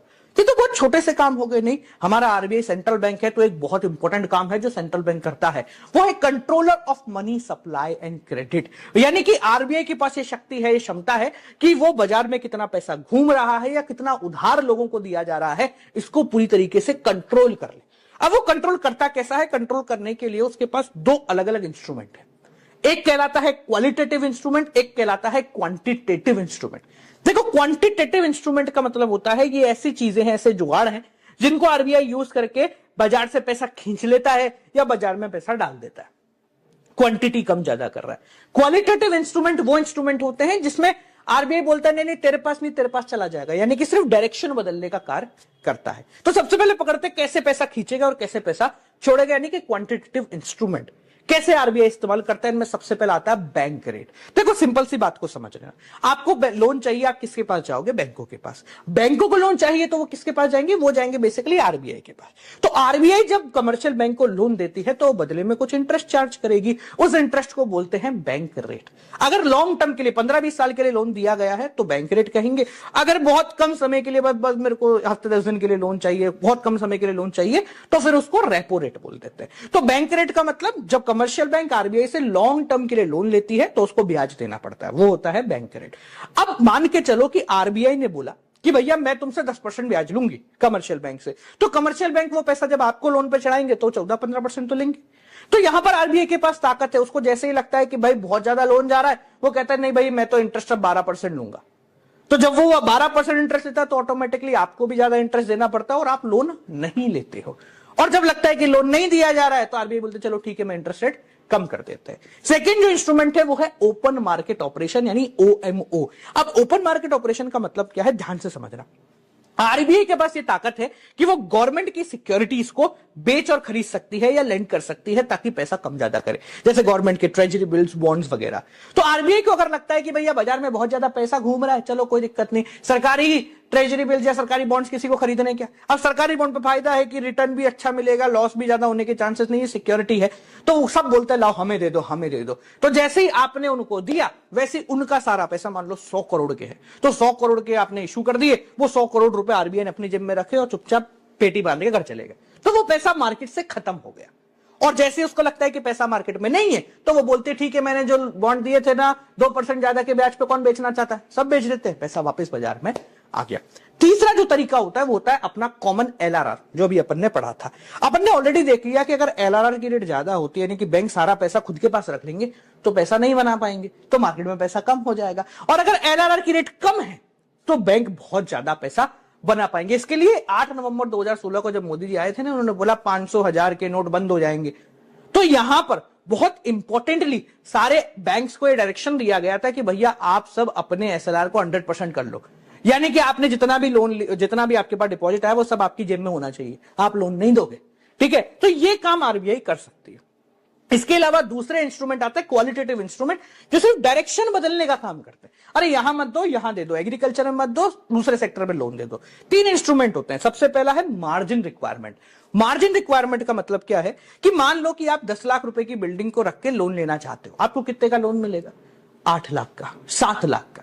अब आरबीआई को लगता है कि नहीं यार एग्रीकल्चर में अभी लोन नहीं देना और इंडस्ट्री में लोन देना है, तो अगर आप बेसिकली बिल्डिंग रखने आए हो और आप बोले साहब मुझे इस बिल्डिंग के बदले एग्रीकल्चर लोन चाहिए, तो बोलेंगे चलो 6 लाख दे देंगे।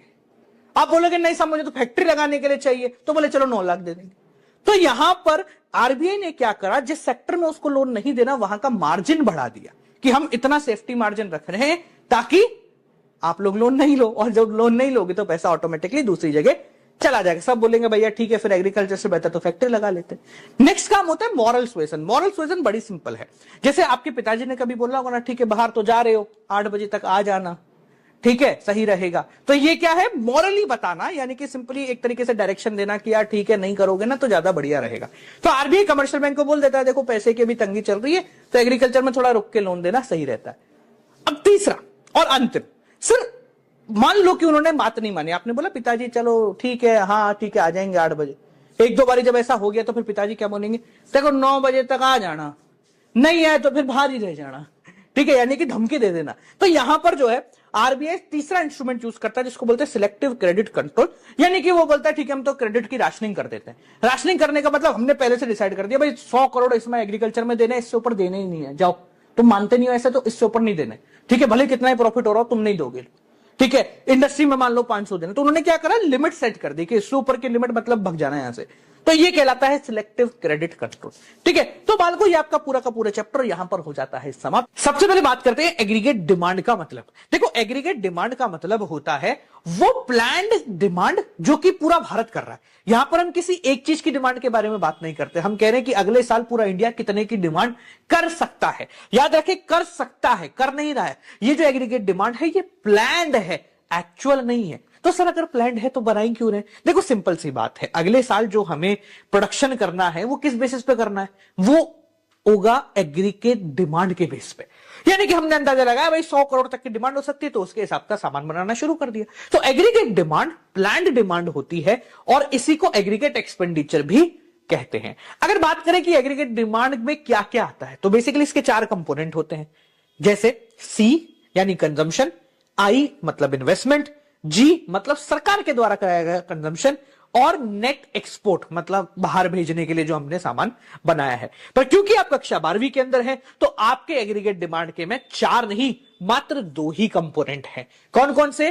Consumption and investment.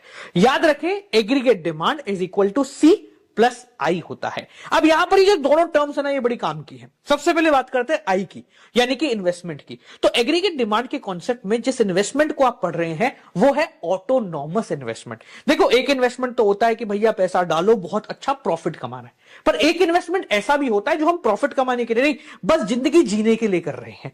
जैसे मान लो घर का रेंट है तो आप घर का जो रेंट दे रहे हो, वो जो खर्चा वहां पर कर रहे हो या ईएमआई कर रहे हो, वो प्रॉफिट बनाने के लिए नहीं कर रहे हो, बस जिंदगी जीने के लिए कर रहे हो। उसी प्रकार से एक देश को भी ऐसा इन्वेस्टमेंट करना पड़ता है ताकि उसकी इकोनॉमी नॉर्मली चलती रहे।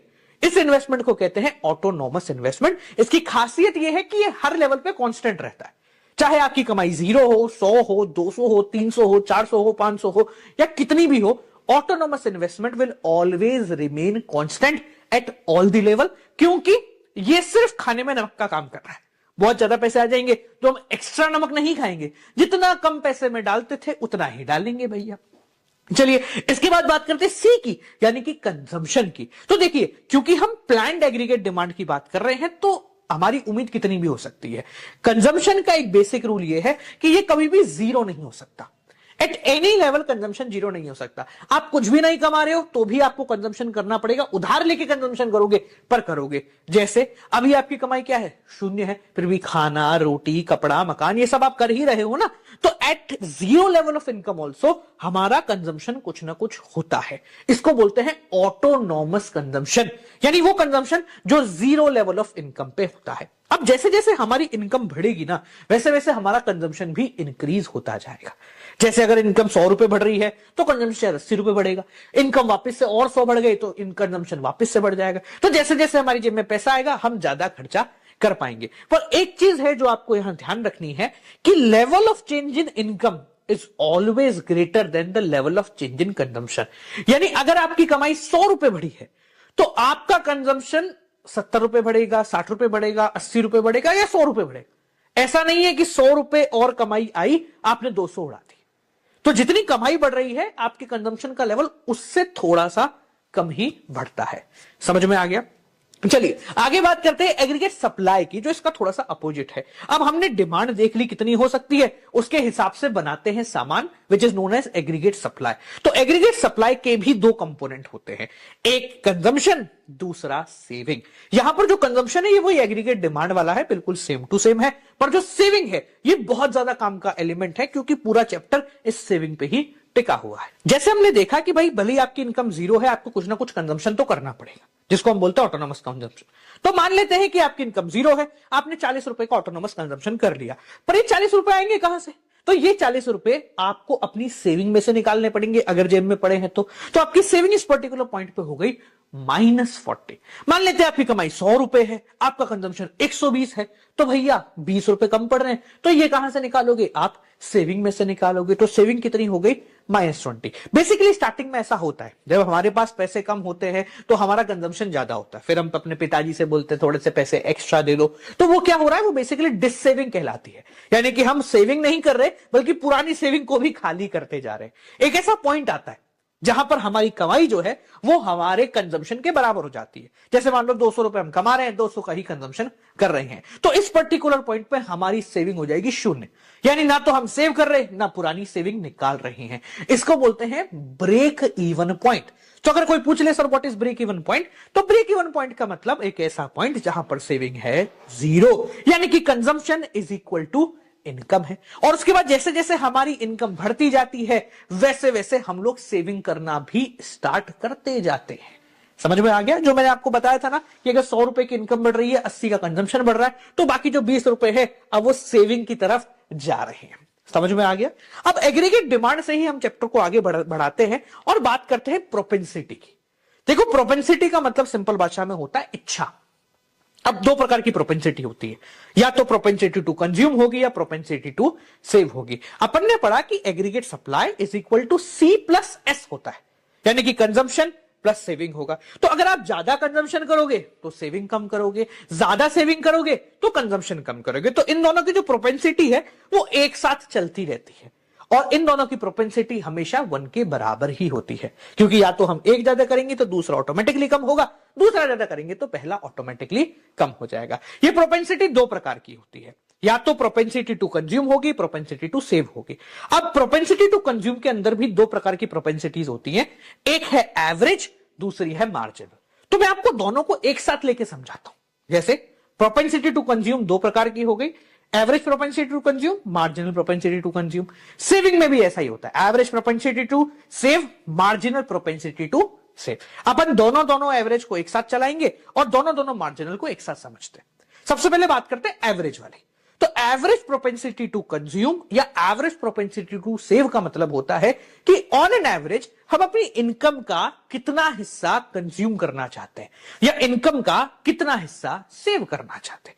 फर्ज कीजिए कि आपकी जो इनकम है वो है 100 रुपए, आपने कंजम्पशन कर लिया 120 रुपए का, तो आपका एवरेज प्रोपेंसिटी टू कंज्यूम हो गया consumption divided by income, that is equal to 1.2। यानी कि 1 रुपए में अगर आपकी इनकम है तो आप 1 रुपए 20 पैसे कंज्यूम कर रहे हो, तो ये 20 पैसे कहां से लाओगे? सेविंग में से आएंगे। तो इस पर्टिकुलर पॉइंट पे आपका एवरेज प्रोपेंसिटी टू सेव हो गया -0.2, जो कैसे निकला? Saving upon income. ऐसे ही अगर अपन थोड़ा सा और आगे बढ़ते हैं तो मान लीजिए आपकी इनकम है 200 और कंजम्पशन है 200, तो इस पर्टिकुलर पॉइंट पे एवरेज प्रोपेंसिटी टू कंज्यूम क्या हो गया? 200 divided by 200 is equal to 1, यानी कि जितना भी कमाया वो पूरा का पूरा आपने कंज्यूम कर लिया। तो इस पर्टिकुलर पॉइंट पे आपका एवरेज प्रोपेंसिटी टू सेव कितना हो जाएगा? 0 हो जाएगा, क्योंकि average propensity to consume plus average propensity to save is equal to 1 हो जाता है। ठीक है, 0 कैसे होगा भैया? अगर 100 रुपए कमा रहे हो, 200 कमा रहे हो, 200 कंज्यूम कर रहे हो, तो सेविंग हो गई 0। तो एवरेज प्रोपेंसिटी टू सेव कितना हो गया? 0/200, दैट इज इक्वल टू 0। जैसे जैसे हम आगे बढ़ते हैं तो ये एपीसी की वैल्यू जो है वो धीरे धीरे कम होती जाती है और एपीएस की वैल्यू जो है वो धीरे धीरे बढ़ती जाती है। अगर इसकी एक्सट्रीम वैल्यू बात करें तो एवरेज प्रोपेंसिटी टू कंज्यूम 1 से ज्यादा हो सकता है जब हम डिसेविंग कर रहे हैं, यानी कि average propensity to save negative हो जाएगा। 1 हो सकता है एट ब्रेक इवन पॉइंट, और 1 से कम हो सकता है जैसे ही ब्रेक इवन पॉइंट के आगे बढ़ जाते हैं। एवरेज प्रोपेंसिटी टू कंज्यूम कभी भी शून्य नहीं हो सकता है, क्योंकि एपीसी इज इक्वल टू 0 तभी होगा जब कंजम्पशन 0 होगा, और भैया कंजम्पशन तो हम 0 कभी करते ही नहीं है। इसके बाद दूसरे प्रकार की जो प्रोपेंसिटी होती है वो होती है मार्जिनल, यानी मार्जिनल प्रोपेंसिटी टू कंज्यूम और मार्जिनल प्रोपेंसिटी टू सेव। इसका मतलब होता है कि आपकी जो इनकम बढ़ी है, उस बढ़ी हुई इनकम में से, एडिशनल इनकम में से आप कितना कंज्यूम कर रहे हो या एडिशनल इनकम में से कितना सेव कर रहे हो। सिंपल भाषा में अगर फॉर्मूला बोले तो मार्जिनल प्रोपेंसिटी टू कंज्यूम का फॉर्मूला होगा change in consumption upon change in income. Similarly MPS का फॉर्मूला हो गया change in saving upon change in income. अगर बात करते हैं हमारी इनकम सर पहले 100 थी, इन कंजम्पशन था 120, ठीक है, और अब हमारी इनकम हो गई 200, कंजम्पशन भी हो गया 200, तो यहां से हमारी इनकम में 100 रुपए का बदलाव आया और कंजम्पशन में 80 रुपए का बदलाव आया। तो what is MPC? That is equal to 80 upon 100 which is equal to 0.80। इसका मतलब मेरी जो अभी इनकम आई है, जो एडिशनल इनकम 100 रुपए की बढ़ी है, उसका 80% मैंने कंज्यूम कर लिया है, तो बाकी 20% क्या किया होगा? सेव किया होगा। चेक कर लीजिए, एमपीएस इस पॉइंट पे 0.20 ही हो रहा होगा, क्योंकि MPC plus MPS is equal to 1 होता है। अगर इनकी कुछ कैटेगरी या इसके कुछ फीचर्स की बात करें तो तुम्हारा जो मार्जिनल प्रोपेंसिटी है वो 0 और 1 के बीच में ही हमेशा घूम रहा होगा। 1 होने का मतलब है, अगर एमपीसी 1 हो जाता है कि भाई आपका जो बोनस मिला पूरा उड़ा दिया तुमने, और 0 होने का मतलब है एमपीसी कि आपने जो बोनस मिला वो पूरा सेव कर लिया है। ठीक है, ये कभी नेगेटिव नहीं हो सकते और 1 से ज्यादा नहीं हो सकते। अब यहां पर हम बात कर रहे हैं कि भाई अलग अलग लेवल पे अलग अलग कंजम्पशन है, अलग अलग लेवल पे सेविंग है, तो एक ऐसा फॉर्मूला है जो अगर आप लगा देंगे तो किसी भी लेवल पे आप कंजम्पशन पता लगा सकते हैं और किसी भी लेवल पे आप सेविंग पता लगा सकते हैं। क्या फॉर्मूला? बहुत सिंपल सा फॉर्मूला, याद करके रखना। अगर आपको कंजम्पशन पता करना है तो what is linear consumption function? C bar यानी autonomous consumption plus B into Y, यानी कि autonomous consumption plus MPC into Y. देखो हो क्या रहा है, हो बेसिकली यही रहा है कि हर बार जब हमारी इनकम बढ़ती है वैसे वैसे हमारा कंजम्पशन भी बढ़ता जा रहा है। तो कितना बढ़ रहा है वो हमारे एमपीसी से डिफाइन कर दिया जाएगा। तो अगर आपको किसी भी लेवल पर कंजम्पशन निकालना है तो autonomous consumption plus MPC into Y, यानी इनकम जिस लेवल पे आपको निकालना है। अगर सेविंग की बात करें तो सेविंग का भी कुछ ऐसा ही होता है। क्या हो गया फॉर्मूला? माइनस सी बार, क्योंकि स्टार्टिंग में जितना हम 0 लेवल पे कंजम्पशन कर रहे हैं उतना ही पैसा जेब में से निकालना पड़ेगा। तो यहां पर हमारा जो फॉर्मूला बना वो बना minus C bar plus MPS into Y, और अपन ने एक फॉर्मूला पढ़ा है कि MPC plus MPS is equal to 1 होता है, तो अपन एमपीसी को 1 माइनस एमपीएस भी लिख सकते हैं। ठीक है, इस फॉर्मूले को इस्तेमाल करो, किसी भी लेवल पे आप कंजम्पशन या सेविंग निकाल सकते। इसके बाद बात करते हैं इन्वेस्टमेंट की। देखो इन्वेस्टमेंट 2 प्रकार के होते हैं। एक तो मैंने आपको बता दिया ऑटोनोमस इन्वेस्टमेंट, यानी वो इन्वेस्टमेंट जो मजबूरी में किया जाता है, जिसको करना बहुत ही ज्यादा जरूरी है। जैसे अगर आप रेंट पे रह रहे हो तो रेंट तो देना जरूरी है। वो ऑटोनोमस इन्वेस्टमेंट है, वो कांस्टेंट रहता है थ्रू आउट, आपकी इनकम कितनी भी हो जाए आपका वो इन्वेस्टमेंट उतना का उतना ही रह रहा होगा।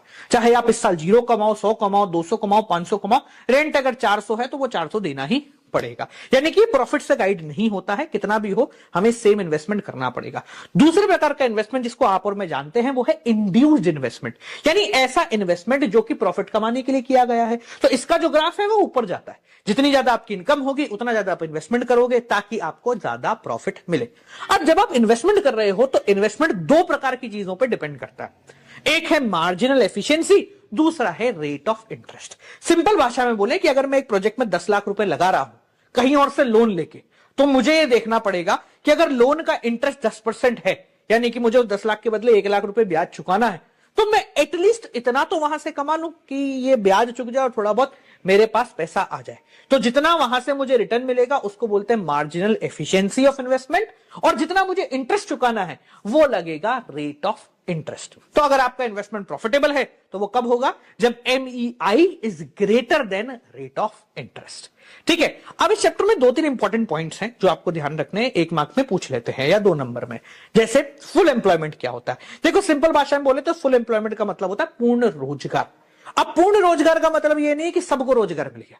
पूर्ण रोजगार का मतलब है जो लोग काम करना चाहते हैं, कर सकते हैं, उनको काम मिल जाए, तो वो कहलाता है पूर्ण रोजगार। ठीक है, अभी फुल एम्प्लॉयमेंट के अंदर और 2 प्रकार की टर्म्स हैं। एक है इनवॉलेंट्री अनएम्प्लॉयमेंट, एक है वॉलेंट्री अनएम्प्लॉयमेंट। पहले बात करते हैं इनवॉलेंट्री अनएम्प्लॉयमेंट। इनवॉलेंट्री, बिना इच्छा के बेरोजगारी। तो इनवॉलेंट्री अनएम्प्लॉयमेंट का मतलब होता है कि मैं हूं व्यक्ति, मुझे काम चाहिए, मैं काम करने को तैयार हूं, जो काम मिलेगा मैं वो करने को तैयार हूं, पर मुझे काम नहीं मिल रहा।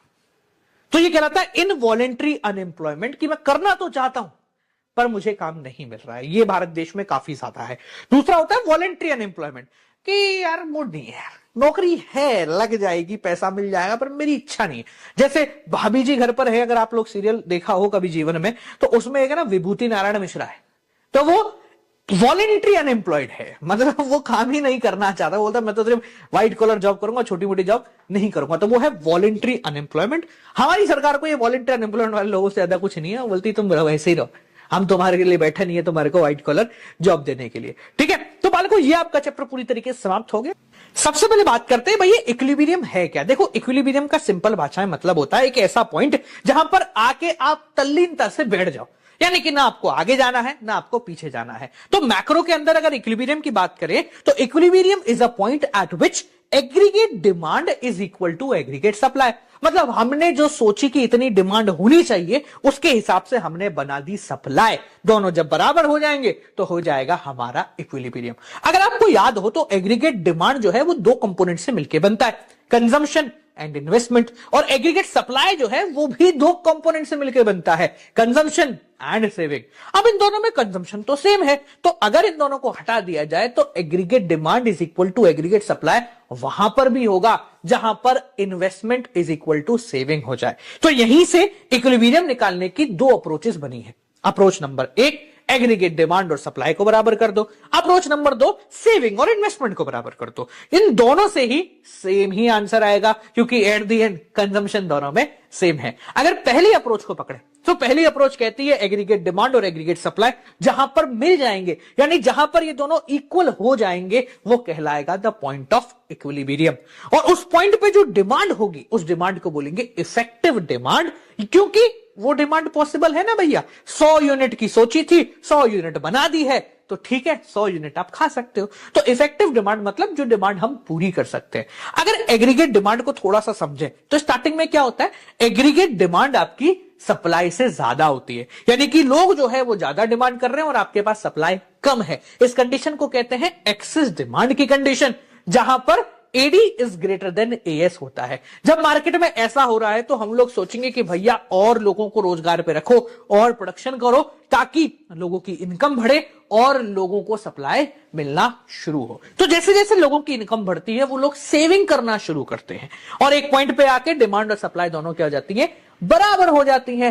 पर अगर हम वहां नहीं रुके तो एक पॉइंट आगे क्या होगा, एक पॉइंट आगे एग्रीगेट सप्लाई डिमांड से ज्यादा हो जाएगी। सो जब एग्रीगेट सप्लाई अपनी डिमांड से ज्यादा हो जाती है तो इसका मतलब है कि भैया बेचने वाले 10 हैं, खरीदने वाला एक ही है। तो क्या होगा, अनवांटेड स्टॉक पड़ा रहेगा, लोगों को नौकरियों से निकलना पड़ेगा, तभी जाके कोई ना कोई कंडीशन सुधर सकती है। So as per AD and AS approach अगर हम पहले हैं तो भी प्रॉब्लम है, बाद में है तो भी प्रॉब्लम है। तो इक्विलिब्रियम का लेवल क्या हुआ, जहां दोनों की दोनों चीजें बराबर हैं।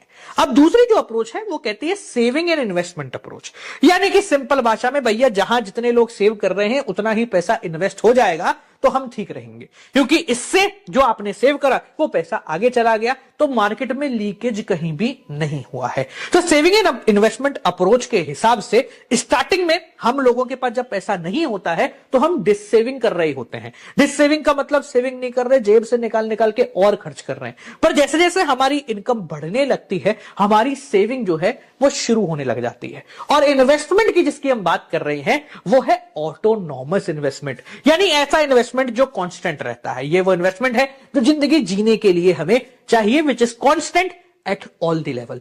तो अगर हम शुरुआत की बात करें जहां पर सेविंग कम है इन्वेस्टमेंट ज्यादा है, तो इसका मतलब क्या है कि भैया पैसा बच नहीं रहा है, पैसा लगे जा रहा है, लगे जा रहा है, लगे जा रहा है। तो इस पर्टिकुलर कंडीशन में डिमांड ज्यादा होने की कंडीशन है, तो हमें और लोगों को लेके आना पड़ेगा और डिमांड को पूरा करना पड़ेगा। जहां पर ये दोनों बराबर हो जाते हैं वहां पर तो अपना इक्विलिब्रियम आ ही गया है। इसके बाद की अगर बात करें कि अगर हम वहां नहीं रुके, सेविंग ज्यादा हो गई, इन्वेस्टमेंट जो है वो कम हो गया, तो इसका मतलब है लोगों के पास बहुत सारा पैसा है और वो बहुत सारा पैसा सेव कर रहे हैं। तो जब लोग पैसा सेव करेंगे तो खर्च नहीं करेंगे, और जब खर्च नहीं करेंगे तो बाजार में डिमांड नहीं आएगी, और जब डिमांड नहीं आएगी तो दुकानदार के पास बहुत सारा सामान पड़ा रहेगा और वो सारा सामान किसी भी काम का नहीं आएगा, यानी कि अनवांटेड स्टॉक की कंडीशन मार्केट में क्रिएट हो जाएगी। अब यहां पर अपन ने देखा कि ये इन्वेस्टमेंट जो है ये काफी इंपॉर्टेंट रोल प्ले कर रहा है कमाई के लिए।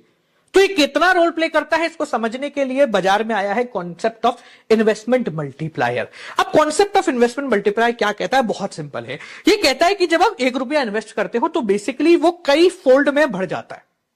सिंपल सी बात है, अगर आपने 1 लाख रुपए का इन्वेस्ट करे तो वो कई गुना ज्यादा बढ़ेंगे ही ना, क्योंकि वो पैसा सर्कुलेट हो रहा है। तो कितना बढ़ेंगे इसका एक पूरा फॉर्मूला है जिसको हम कहते हैं के। क्या बोलते हैं? के। और फॉर्मूला क्या है? Change in income upon change in investment. Simple भाषा में मैंने बोला कि आपके पास एक दुकान है जिसमें 1 लाख रुपए लगते हैं या 1 लाख रुपए आप वहां से कमा रहे हो। आपने सोचा कि भाई 1 लाख रुपए कमाने के लिए मुझे 10,000 रुपए तक खर्च करना पड़ता है।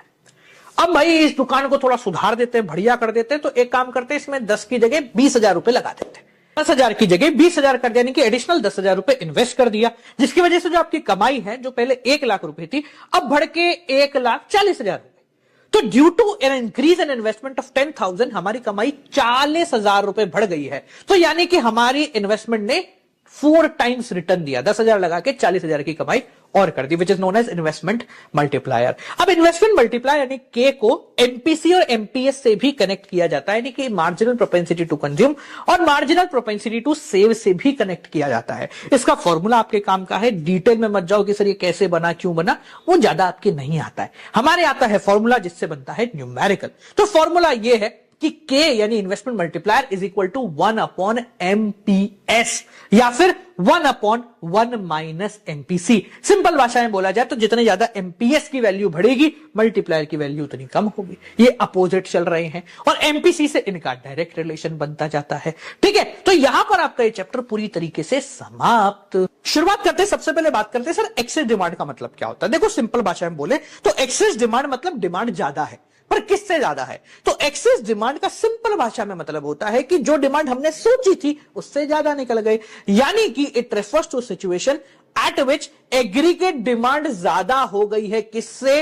एट द एग्रीगेट डिमांड जो हमने इक्विलिब्रियम लेवल पे सोची थी। यानी जहां पर पिछले चैप्टर में अपन ने देखा था कि डिमांड और सप्लाई मिल जाते हैं, हमने एक डिमांड सोची कि भाई 100 यूनिट होनी चाहिए, उसके हिसाब से बना दी 100 यूनिट की सप्लाई, पर जब एक्चुअल डिमांड हुई तो वो उससे ज्यादा निकल गई। तो अगर स्टैंडर्ड डेफिनेशन बोले तो it refers to situation when aggregate demand is more than the aggregate demand required to establish full employment equilibrium. Full employment equilibrium मतलब जहां डिमांड सप्लाई बराबर होते हैं उससे भी ज्यादा डिमांड निकल जाना। जब एक्स्ट्रा डिमांड निकल गई तो उसकी वजह से महंगाई यानी कि इन्फ्लेशन आ जाएगा, जिसको बोलते हैं इन्फ्लेशनरी गैप। ये वो गैप है जो बताता है कि हमने सोची डिमांड यानी कि plan demand and actual demand के बीच में डिफरेंस आ गया है। अब ऐसा होता क्यों है? बेसिकली ये होने के कई सारे रीजन है। सबसे पहला कि आपने डिमांड बना दी, मतलब सामान को बना दिया है, बाद में पता चला कि प्रोपेंसिटी टू कंज्यूम बढ़ गई, यानी लोग ऐसे ही ज्यादा कंजम्पशन करने लग गए तो डिमांड ज्यादा हो जाएगी। सरकार ने एकदम से टैक्स कम कर दिए, टैक्स कम कर दिए तो लोगों के पास पैसा आ गया तो डिमांड ज्यादा हो गई।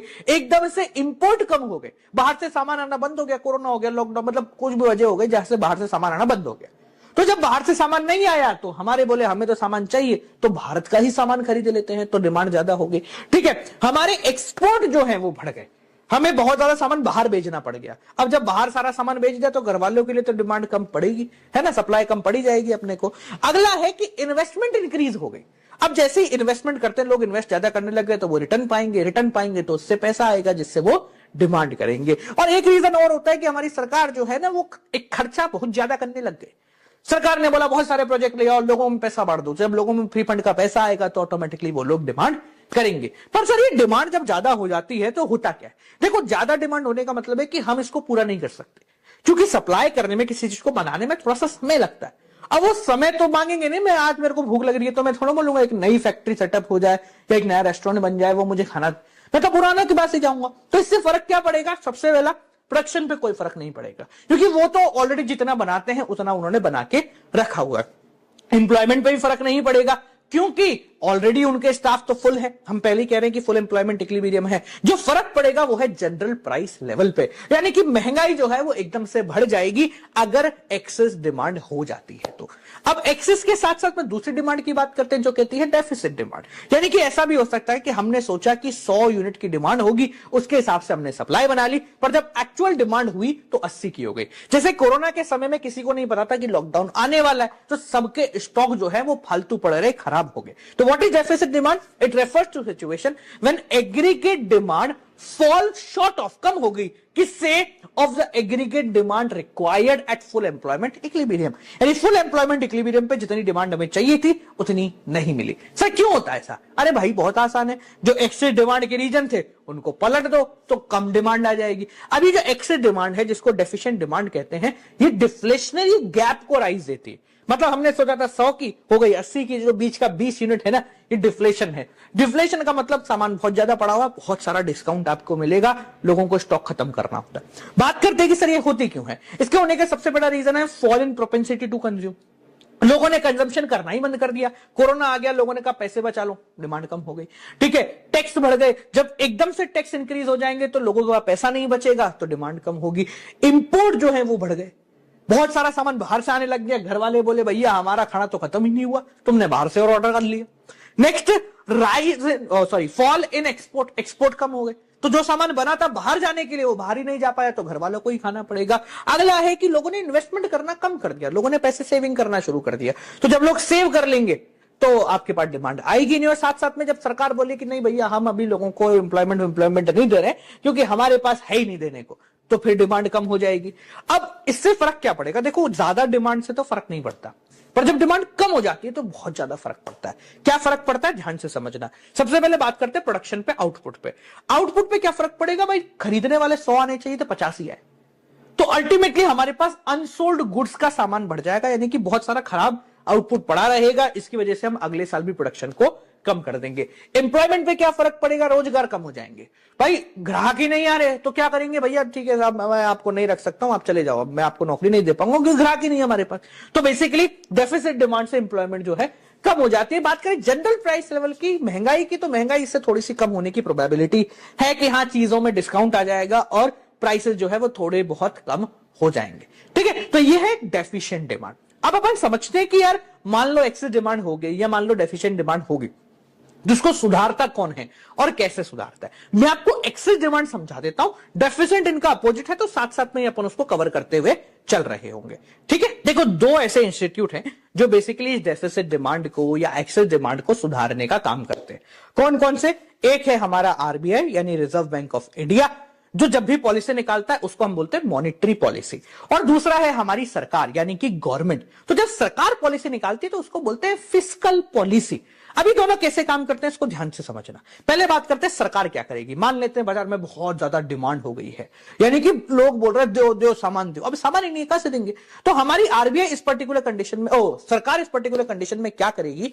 हमारी सरकार सबसे पहले अपना खर्चा खत्म करेगी, यानी कि वो अपनी स्पेंडिंग को कम कर देगी। बोले भाई ठीक है, हम ऐसी फुकड़ में रोजगार नहीं बांट रहे, जहां जरूरी है सिर्फ वहीं बांटेंगे। तो जब रोजगार ही नहीं मिलेगा तो पैसे नहीं आएंगे। तो जब एक्सेस डिमांड होती है, अपनी सरकार जो है वो अपनी स्पेंडिंग को कम कर देगी ताकि लोगों का पैसा नहीं पहुंचे। डेफिशिएंट डिमांड में अपोजिट कर देती है, यानी कि वो बढ़ा देती है। दूसरा काम जो हमारी सरकार कर सकती है वो है टैक्स बढ़ा देना। देखो भाई सीधी सी बात है, बहुत ज्यादा डिमांड है, लोगों का बहुत पैसा है, ठीक है दे दो।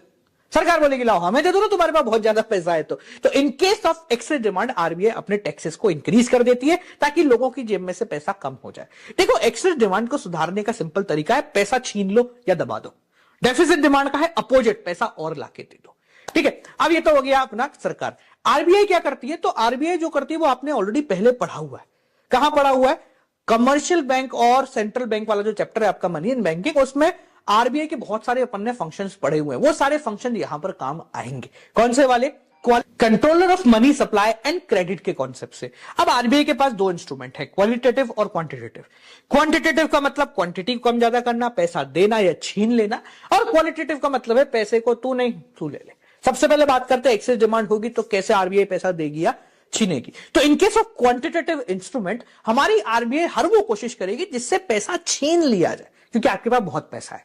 ठीक है, तो क्या करेगी? सबसे पहले आरबीआई अपनी बैंक रेट को इंक्रीज कर देगी। अपन ने ऑलरेडी पढ़ा है, बैंक रेट का मतलब वो रेट जिस रेट पे कमर्शियल बैंक आरबीआई से लोन लेती है। तो जब दिख रहा है कि पब्लिक बहुत ज्यादा पैसा घुमा रही है तो बोलेगी ठीक है भैया, हम तो आपको महंगा लोन देंगे।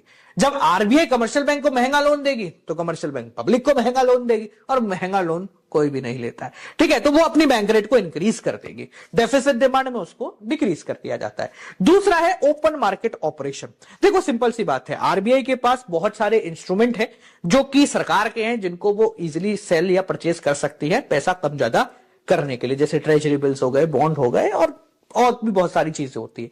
तो in case of excess demand RBI क्या बोलेगी, भाई बाजार में बहुत ज्यादा पैसा है, ठीक है, सरकारी जो है बॉन्ड किसको चाहिए, 10% का ब्याज मिलेगा, तो वो बेच देगी उसको। जब वो बेचेगी तो उनका सारा का सारा पैसा आरबीआई की जेब में आ जाएगा, उसको ताला मार के रख देगी। तो in case of excess demand RBI जो है सेल करती है, और डेफिसिट डिमांड में वो बेसिकली परचेस कर लेगी।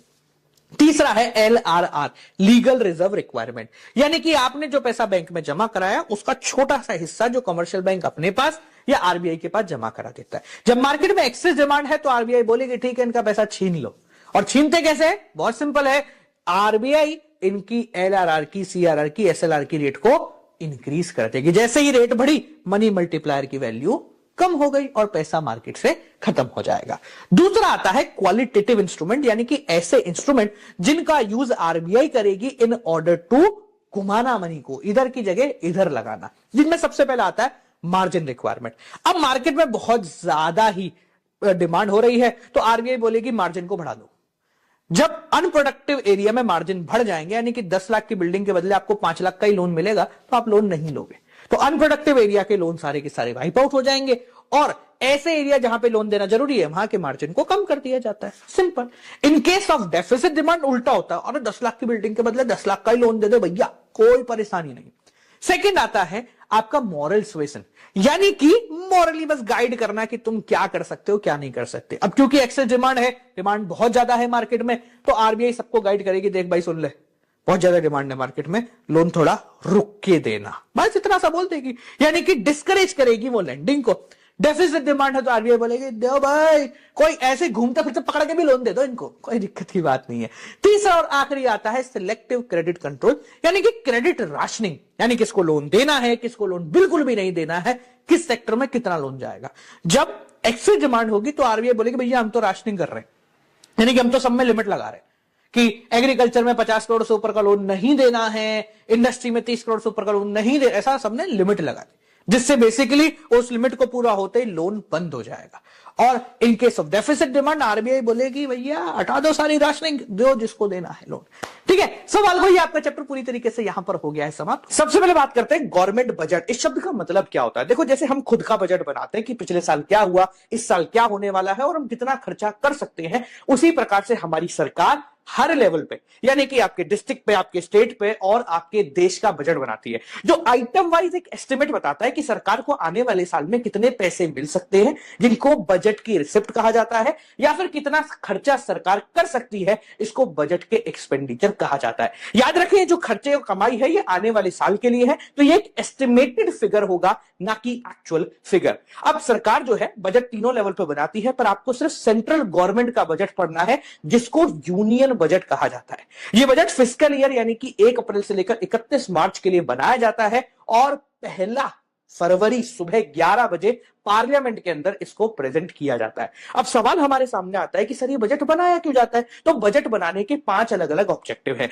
सबसे पहला ऑब्जेक्टिव है रीअलोकेशन ऑफ रिसोर्सेज। देखो, ऐसे बहुत सारे प्रोजेक्ट्स होते हैं, जैसे government hospital, government school, government infrastructure, और ऐसे कई सारे प्रोजेक्ट्स जिसमें पैसा बहुत ज्यादा लगता है पर रिटर्न बहुत स्लो आता है। ऐसे प्रोजेक्ट्स को करने के लिए प्राइवेट आगे नहीं आता, ये काम सरकार को करना पड़ता है, और ये कैसे होगा ये बजट के अंदर बताया जाता है। अगला जो काम सरकार करती है अपने बजट के थ्रू, वो है रीडिस्ट्रीब्यूशन एक्टिविटी, जैसे टैक्स कितना लगेगा, सब्सिडी कहां पर देनी है, कितनी देनी है, क्या रेट होने वाली है, ये सारी चीजें सरकार अपने बजट के थ्रू ही रिप्रेजेंट करती है यानी बताती है, और इसी को रीडिस्ट्रीब्यूशन एक्टिविटी कहा जाता है। तीसरा काम होता है सरकार के पब्लिक एंटरप्राइजेस को मैनेज करना। जो गवर्नमेंट एंटरप्राइज है बेसिकली जो नवरत्न कहे गए हैं, बाकी सारी पब्लिक सेक्टर अंडरटेकिंग जैसे भेल, गेल, ओएनजीसी और ये सारी, तो इनको कैसे मैनेज करना है, इनका प्रॉफिट कितना होगा, आने वाले साल में क्या क्या कर सकते हैं और क्या नहीं कर सकते, ये भी सरकार अपने बजट के थ्रू ही बताती है। इसके साथ साथ स्टेबलाइजिंग इकोनॉमिक एक्टिविटी, ये सरकार का चौथा ऑब्जेक्टिव है। यानी मान लो कोरोना की वजह से इकोनॉमी ठप हो रही है, तो सरकार अपने बजट में बताएगी कि वो कैसे इस इकोनॉमी को ऊपर उठाएगी। अगर कभी इकोनॉमी बूम कर रही है तो कैसे उसको स्टेबलाइज करेगी, ये भी सरकार अपने बजट के थ्रू ही रिप्रेजेंट करती है। और पांचवा और अंतिम और सबसे इंपॉर्टेंट ऑब्जेक्टिव होता है इकोनॉमी की ग्रोथ। कोई इकोनॉमी कैसे ग्रो करेगी, आने वाले सालों में हम कितना ग्रो कर सकते हैं और ग्रोथ के लिए क्या क्या कर रहे हैं, ये सारे काम सरकार अपने बजट के थ्रू ही रिप्रेजेंट करती है। चलो अब बात करते हैं हमारा जो बजट है उसके कंपोनेंट्स क्या है, यानी कि बजट देखने में दिखता कैसा है। हमारा जो बजट है वो बेसिकली दो टुकड़ों में बटा है। बजट से होने वाली रिसिप्ट यानी कि सरकार कैसे पैसा लेगी, और बजट से होने वाले एक्सपेंडिचर यानी सरकार कहां कहां खर्चा करेगी। ये रिसिप्ट और एक्सपेंडिचर को बेसिकली दो दो कैटेगरीज के अंदर बांटा गया है। आइदर ये रेवेन्यू होंगी या कैपिटल होंगी। देखो रेवेन्यू का मतलब होता है डे टू डे लगातार करने वाली, जिससे ना कोई एसेट ना कोई लाइबिलिटी बनती है। दूसरी होती है कैपिटल, जिससे या तो एसेट बन रहा है या लाइबिलिटी क्रिएट हो रही है। सबसे पहले पकड़ते हैं अपन सरकार की कमाई यानी कि रिसिप्ट। अब रिसिप्ट जैसे अपन ने बोला दो प्रकार की है, एक है रेवेन्यू एक है कैपिटल। जिसमें सबसे पहले अगर रेवेन्यू की बात करें, यानी वो कमाई जो सरकार की डे टू डे एक्टिविटीज से जनरेट हो रही है, जिसके बदले में सरकार को कुछ नहीं देना, पैसा आ जाएगा पर बदले में सरकार कुछ भी नहीं देगी। सर कैसे होते हैं ये? दो प्रकार से होते हैं, एक होता है टैक्स रेवेन्यू, एक होता है नॉन टैक्स रेवेन्यू। यानी आप जो सरकार को in the form of tax देते हो, चाहे वो इनकम टैक्स हो, वेल्थ टैक्स हो, जीएसटी हो या कोई और प्रकार का टैक्स हो, वो सारे के सारे सरकार इस हेडिंग के अंदर लिख रही होती है।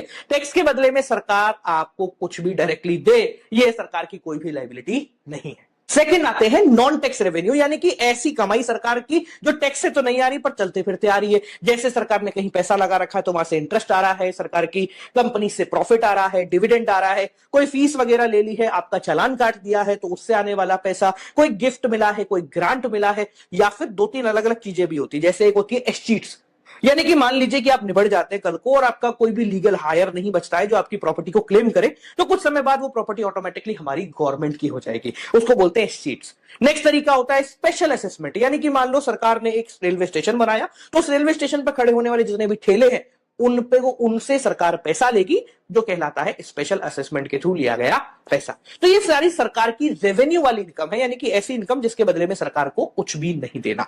दूसरे प्रकार की इनकम होती है कैपिटल रिसिप्ट, यानी ऐसी रिसिप्ट जो सरकार को मिल तो रही है पर या तो वो लाइबिलिटी चढ़ा रही है या फिर किसी प्रकार का कोई एसेट कम कर रही है। जैसे मान लो बोरिंग, तो सरकार ने जब कहीं से लोन लिया तो उसकी जिम्मेदारी यानी लाइबिलिटी बन गई कि उसको भविष्य में लोन चुकाना है, तो ये कहलाती है कैपिटल रिसिप्ट। और दो प्रकार की कैपिटल रिसिप्ट होती है, जैसे रिकवरी ऑफ लोन। जब सरकार ने मान लो कहीं किसी को लोन दिया था, अब उस लोन की रिकवरी हो रही है, तो पैसा तो आ रहा है पर बदले में सरकार का एक एसेट जो है वो कम हो रहा है। तीसरा तरीका होता है कैपिटल रिसिप्ट का अदर रिसिप्ट। अदर रिसिप्ट मतलब इधर उधर से, जैसे डिसइन्वेस्टमेंट, यानी मान लीजिए सरकार ने कहीं अपने शेयर्स बेच दिए और अपना स्टेक वापस ले लिया। मतलब सरकार की कोई कंपनी थी, सरकार को लगा कि अब मुझे नहीं चलानी है तो उसने अपने शेयर मार्केट में बेच दी, तो इसको कहते हैं डिसइन्वेस्टमेंट। शेयर चले गए पर पैसा जो है आ गया है। और दूसरा तरीका होता है स्मॉल सेविंग, यानी इधर उधर से जो भी पैसा जुगाड़ते, जैसे पोस्ट ऑफिस के डिपॉजिट या नेशनल सेविंग डिपॉजिट के थ्रू सरकार जो छोटा मोटा पैसा लेती है। अब ये तो हो गई सरकार की कमाई। अगर बात करें खर्चों की, तो सरकार के जो खर्चे हैं वो भी दो कैटेगरी में बढ़ते हैं, रेवेन्यू एंड कैपिटल। रेवेन्यू का मतलब सरकार के डे टू डे खर्चे, जिसके बदले में सरकार को कुछ ज्यादा कुछ मिलने वाला नहीं है। जैसे आपको मिलने वाली पेंशन, आपको मिलने वाली सैलरीज और एडमिनिस्ट्रेटिव जो खर्चा होता है ना, इधर उधर कोई कानून वानून बनाने में जो खर्चा लग गया, वो सरकार का होता है रेवेन्यू एक्सपेंडिचर। बदले में कुछ भी डायरेक्टली नहीं मिलेगा। दूसरा होता है सरकार का कैपिटल एक्सपेंडिचर, यानी ऐसा खर्चा जो किया तो है पर उसके बदले में सरकार का कोई एसेट बिल्डअप हो गया है, यानी कुछ बन गया है या फिर कोई लाइबिलिटी खत्म हो गई है। खर्चे में क्या होता है, कुछ बनता है, एसेट बनता है और लाइबिलिटी कम हो जाती है। एग्जाम्पल के रूप में सरकार ने रोड बना दी, सरकार ने डैम बना दी, सरकार ने बिल्डिंग बना दी, तो खर्चा तो हो रहा है पर बदले में कोई ना कोई चीज बन के आ रही है। इसके अलावा सरकार ने किसी लोन की रीपेमेंट कर दी, यानी कोई लोन चल रहा था उसको पैसे चुका दिए, घर जा तू भाई, तो खर्चा तो हो गया पर साथ साथ में हमारी लाइबिलिटी भी क्या हो गई, कम हो गई। अब इसके बाद बात करते हैं कि हमारा जो बजट है वो बेसिकली दिखता कैसा है। देखो हमारा जो भारत देश है वो एक बैलेंस बजट बनाता है। बैलेंस बजट का मतलब एक ऐसा बजट जिसमें सरकार की कमाई और सरकार के खर्चे हमेशा बराबर दिखते हैं। बेसिकली बजट तीन प्रकार के होते हैं, बैलेंस, सरप्लस या डेफिसिट। बैलेंस मतलब कमाई इज इक्वल टू खर्चा, सरप्लस मतलब कमाई इज ग्रेटर देन खर्चा, यानी सरकार की जो रिसिप्ट है वो एक्सपेंडिचर से ज्यादा है, और तीसरा डेफिसिट बजट, यानी कि सरकार के खर्चे उसकी कमाई से ज्यादा है। हमारी सरकार पार्लियामेंट में जो बजट प्रेजेंट करती है वो बेसिकली बैलेंस होता है, यानी कि जितना कमाया उतना ही खर्च किया। बट ये बैलेंस्ड बजट सरकार को करना पड़ता है, यानी कि ऑटोमेटिकली बजट बैलेंस नहीं होता। मान लो सरकार के खर्चे हैं 100 करोड़ और कमाई आई 95, तो दिक्कत हो जाएगी कि 5 करोड़ कहां से लाएंगे। तो सरकार बताती है कि भैया ये 5 करोड़ का जुगाड़ हम लोगों ने कर लिया है in the form of boring, यानी कि जो बजट प्रेजेंट किया जा रहा है वो होता ऑल्दो बैलेंस है, और उसको बैलेंस करने के लिए सरकार को काफी सारी मलम पट्टी उस पर लगानी पड़ती है। 3 प्रकार की मलम पट्टी है जो कि हमें देखने को मिल जाती है। सबसे पहले प्रकार का गवर्नमेंट बजट का डेफिसिट होता है, जिसको बोलते हैं रेवेन्यू डेफिसिट, यानी ऊपर ऊपर से सब कुछ सही चल रहा है, पर अगर खोद के निकाले तो पता लगता है कि सरकार के रेवेन्यू में गड़बड़ है। गड़बड़ कैसे दिखी, यानी सरकार का जो डे टू डे रिसिप्ट है, रेवेन्यू रिसिप्ट है, वो सरकार के डे टू डे खर्चे से ज्यादा निकल गया, यानी revenue expenditure is greater then revenue receipt. इसको बेसिकली जो फॉर्मूले के थ्रू दिखाया जाता है वो भी बिल्कुल यही है, revenue expenditure minus revenue receipt. ये बेसिकली बताता है कि सरकार जो है अपने डे टू डे खर्चे को मैनेज नहीं कर पा रही है, और जब सरकार मैनेज नहीं कर पाएगी तो अल्टीमेटली गवर्नमेंट को उसको संभालने के लिए लोन लेना पड़ेगा, यानी कि इन शॉर्ट बोले तो यहां पर एक लायबिलिटी गवर्नमेंट की जनरेट हो रही है, या फिर सरकार को मजबूरी में अपने एसेट को बेचना पड़ेगा, क्योंकि खर्चे तो संभालने पड़ेंगे। एंड बेसिकली ये एक तरीके से कह सकते हैं भारत में इन्फ्लेशन की कंडीशन लाता है, महंगाई लेके आता है, क्योंकि कहीं से लोन लेंगे तो पैसा आएगा, सर्कुलेट होगा ज्यादा पैसा तो महंगाई बढ़ेगी। अब इसके अलावा जो दूसरे प्रकार का डेफिसिट होता है उसको बोलते हैं हम फिस्कल डेफिसिट। फिस्कल डेफिसिट बिल्कुल इससे मिलता जुलता ही है। फिस्कल डेफिसिट बेसिकली बताता है कि सरकार को कितनी बोरोइंग करनी है, यानी कि सिंपल भाषा में fiscal deficit is equal to borrowing होता है। इन केस अगर आपको बोरिंग डायरेक्टली नहीं गिवन हो तो फिस्कल डेफिसिट निकालने का दूसरा फॉर्मूला भी है, वो है total expenditure minus total receipt, यानी सरकार के खर्चों में से कमाई को हटा दो, जो आया वो सरकार के लिए बोरिंग करने की जरूरत है, या फिर फिस्कल डेफिसिट है। बेसिकली फिस्कल डेफिसिट सरकार के बोरिंग रिक्वायरमेंट को बताता है। ये बताता है कि किस प्रकार से हमें लोन लेना पड़ेगा, और लोन लोगे तो कहीं ना कहीं आपको डिपेंडेंसी दिखानी पड़ेगी और लोन चुकाना भी पड़ेगा, तो सरकार की फ्यूचर ग्रोथ भी इससे हैम्पर होती है। लोन लेने के लिए बेसिकली 2 प्रकार के ऑप्शन होते हैं, या तो आप बोरिंग करो या फिर डेफिसिट फाइनेंसिंग करो। देखो बोरिंग तो आप सबको पता है, कहीं से लोन ले लेना, या तो बाहर से ले लेना या फिर आरबीआई से ले लेना। दूसरा तरीका होता है डेफिसिट फाइनेंसिंग, ये कम करा जाता है, बहुत रेयर केस में करते हैं। डेफिसिट मतलब नुकसान, और फाइनेंसिंग मतलब उस नुकसान की भरपाई करने के लिए पैसे छापना। ये बात आपको और हमको दोनों को पता है कि हमारी गवर्नमेंट के पास पैसे छापने की मशीन लगी हुई है, तो ये भैया चाहे तो अपने नुकसान की भरपाई करने के लिए नई करेंसी प्रिंट कर सकती है, पर यह करने से अल्टीमेटली नुकसान ही होगा, क्योंकि नई करेंसी आएगी तो मार्केट में फ्लो बढ़ेगा तो पैसा बढ़ेगा तो महंगाई बढ़ जाएगी। तो इसलिए इन दोनों में से सबसे बेहतरीन ऑप्शन है वो है बोरोइंग कर लो, क्योंकि वो पैसा जो एक्स्ट्रा आएगा आपके पास वो आपको वापस चुकाना है, तो सर्कुलर फ्लो बैलेंस होगा। तीसरा और अंतिम प्रकार का डेफिसिट होता है प्राइमरी डेफिसिट, जो कि बेसिकली फिस्कल डेफिसिट से ही निकलकर आया है। फिस्कल डेफिसिट बताता है आपने कितना उधार लिया है, प्राइमरी डेफिसिट बताता है कि इस उधार का कितना हिस्सा इस साल का है। मान लीजिए आपने 1 लाख रुपए उधार लिए हैं, जिसमें से 70,000 रुपए आपको इंटरेस्ट चुकाना है, ब्याज चुकाना है। तो क्या समझ में आया आपको कि भैया एक्चुअल में तो 30,000 का ही नुकसान हुआ था इस साल, ये जो 70,000 है ये तो पुराने पापों का प्रायश्चित मैं कर रहा हूं। तो प्राइमरी डेफिसिट बिल्कुल यही बताता है कि आपको इस साल का कितना डेफिसिट हुआ है। अगर फॉर्मूले की बात करें तो फॉर्मूला इसका बहुत आसान है, fiscal deficit minus interest payment, यानी फिस्कल डेफिसिट कितना आपने उधार लिया है, इंटरेस्ट पेमेंट मतलब पुराने लोनों के लिए कितना ब्याज आपको देना है। अगर आपका फिस्कल डेफिसिट प्राइमरी डेफिसिट 0 के आसपास आ रहा है, तो इसका मतलब यह है कि भैया आपने जो कुछ भी उधार लिया है ना, वो सब पुराने पापों की आप भरपाई कर रहे हो, ठीक है। और अगर फिस्कल डेफिसिट और प्राइमरी डेफिसिट दोनों बराबर आ गए, यानी कि पिछले साल का ब्याज नहीं देना, तो इसका मतलब इसी साल तुम कुएं में गिर गए, सारा लॉस इसी साल का है, ठीक है जी। तो आई होप सो बालकों आपको हमारी बात और ये चैप्टर पूरी तरीके से समझ में आया होगा। स्टार्ट करते हैं सबसे पहले फॉरेन एक्सचेंज से। देखो सिंपल भाषा में बोले तो फॉरेन एक्सचेंज का मतलब हमारे लिए है रुपीस को छोड़ के बाकी सभी देश की करेंसी, चाहे डॉलर हो, पाउंड हो, यूरो हो, येन हो, कुछ भी हो, वो सब कुछ हमारे लिए फॉरेन एक्सचेंज ही कहलाता है। अगर बात करें फॉरेन एक्सचेंज रेट की, तो फॉरेन एक्सचेंज रेट का मतलब एक ऐसी रेट जिसपे एक देश की करेंसी दूसरी देश की करेंसी से एक्सचेंज हो जाएगी, यानी कि $1 को खरीदने के लिए 84 रुपीस लगते हैं। तो ये हुई डॉलर की फॉरेन एक्सचेंज रेट। समझ में आ गया? तो what is foreign exchange rate? एक देश की करेंसी को खरीदने के लिए दूसरे देश की कितनी करेंसी चाहिए वो कहलाती है उसकी रेट। अब यहां पर एक कॉन्सेप्ट आता है जिसको बोलते हैं करेंसी का डेप्रिसिएशन। डेप्रिसिएशन का मतलब क्या होता है? वैल्यू गिरना। याद रखो, जब भी हम फॉरेन एक्सचेंज पढ़ रहे हैं तो वैल्यू एंड रेट ये दोनों अपोजिट होती हैं। जैसे $1 इक्वल टू 82 रुपीज मैंने बोला, यहां से चेंज होके $1 इक्वल टू 84 रुपीज हो गई, तो इसका मतलब है हमारी करेंसी की एक्सचेंज रेट बढ़ गई, रुपीज 82 से 84 हो गए, पर रेट बढ़ी है, कीमत नहीं, वैल्यू कम हो गई है। कैसे कम हो गई? सिंपल भाषा में समझो कि डॉलर, मान लो कोई एक सामान है जिसको खरीदने के पहले 82 रुपीज लगते थे, अब सेम डॉलर को खरीदने के लिए 84 लग रहे हैं, तो डॉलर तो वही का वही है, हमको ज्यादा रुपीज देने पड़ रहे हैं, यानी कि रुपीज की ताकत जो है वो कम हो गई है। इसको बोलते हैं करेंसी का डेप्रिसिएशन। जब भी करेंसी का डेप्रिसिएशन होता है, मान लो हमारी देश की करेंसी का रुपीज का डेप्रिसिएशन हो रहा है, तो इससे एक्सपोर्ट बढ़ जाते हैं। कैसे बढ़ेंगे? बहुत आसान से समझो। मान लो $1 इक्वल टू 82 था, अब $1 इक्वल टू 84 हो गया, तो जिन लोगों के पास डॉलर है वो क्या सोचेंगे? अरे पहले तो 82 रुपीज का सामान मिलता था, अब सेम डॉलर देके 84 का सामान मिल जाएगा, ₹2 का सामान फ्री में मिल रहा होगा, तो इसलिए वो लोग ज्यादा खरीदारी करते हैं। तो जब भी डेप्रिसिएशन होता है तो एक्सपोर्ट जो है वो बढ़ जाते हैं। याद रखिए, यहां पर जो वैल्यू फ्लक्चुएट हुई 82 से 84 हुई, ये ड्यू टू मार्केट फोर्सेस होती है, यानी कि डिमांड सप्लाई की वजह से। जब ये सरकार अपनी इच्छा से करती है, जैसे एक बार मनमोहन सिंह जी ने किया था, उन्होंने जानबूझ के अपनी करेंसी की वैल्यू को कम कर दिया था ताकि बाहर से लोग आ जाए, वो एक्सपोर्ट करना शुरू करें, हमारा धंधा शुरू हो जाए, उसको बोलते हैं डीवैल्यूएशन। तो जब मार्केट फोर्सेस करती है तो उसको बोलते हैं डेप्रिसिएशन, जब सरकार अपनी इच्छा से करती है उसको बोलते हैं डीवैल्यूएशन। इसका अपोजिट होता है करेंसी का एप्रिसिएशन, यानी बढ़ जाना। जैसे $1 इक्वल टू 82 रुपीज से $1 इक्वल टू 80 रुपीज हो गई, तो हमारी करेंसी की रेट कम हुई पर वैल्यू बढ़ गई, क्योंकि पहले $1 को खरीदने के लिए 82 रुपीज लगते थे, अब तो 80 रुपए में ही आ जाता है डॉलर। तो डॉलर तो सेम है, हमारी करेंसी की ताकत जो है वो बढ़ गई। अब इससे होता क्या है? इससे बेसिकली इंपोर्ट्स बढ़ जाते हैं। भाई पहले वो लोग खरीद रहे थे क्योंकि हमारा रुपीज सस्ता हो गया था, अब रुपीज महंगा हो गया तो हम लोग जाके खरीदेंगे, क्योंकि पहले हमें $1 का सामान लेने के लिए 82 देने पड़ते थे, अब उसी $1 का सामान खरीदने के लिए हमें 80 देने पड़ रहे हैं, तो इससे इंपोर्ट क्या है?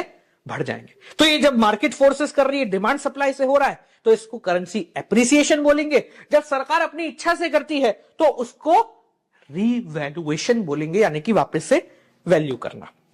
अब ये कौन वैल्यू करता है, कैसे वैल्यू होती है, ये बेसिकली फॉरेन एक्सचेंज रेट या फॉरेन एक्सचेंज के सिस्टम पे डिपेंड करता है। तो 3 प्रकार का एक्सचेंज रेट सिस्टम होता है, fixed, flexible and managed floating, जिसको डर्टी फ्लोटिंग भी कहते हैं। देखो तीनों समझना। सबसे पहले समझते हैं fixed exchange rate system. Fixed exchange rate system का मतलब एक ऐसा सिस्टम जहां पर आपकी करेंसी की वैल्यू जो है वो फिक्स है। $1 मान लो इक्वल टू 60 है तो वही रहेगा, चेंज ही नहीं हो रहा है, सेम का सेम ही है। यहां पर बेसिकली सारा का सारा कंट्रोल जो है वो सरकार के हाथ में रहता है, करेंसी की वैल्यू बिल्कुल भी फ्लक्चुएट नहीं की जाती है।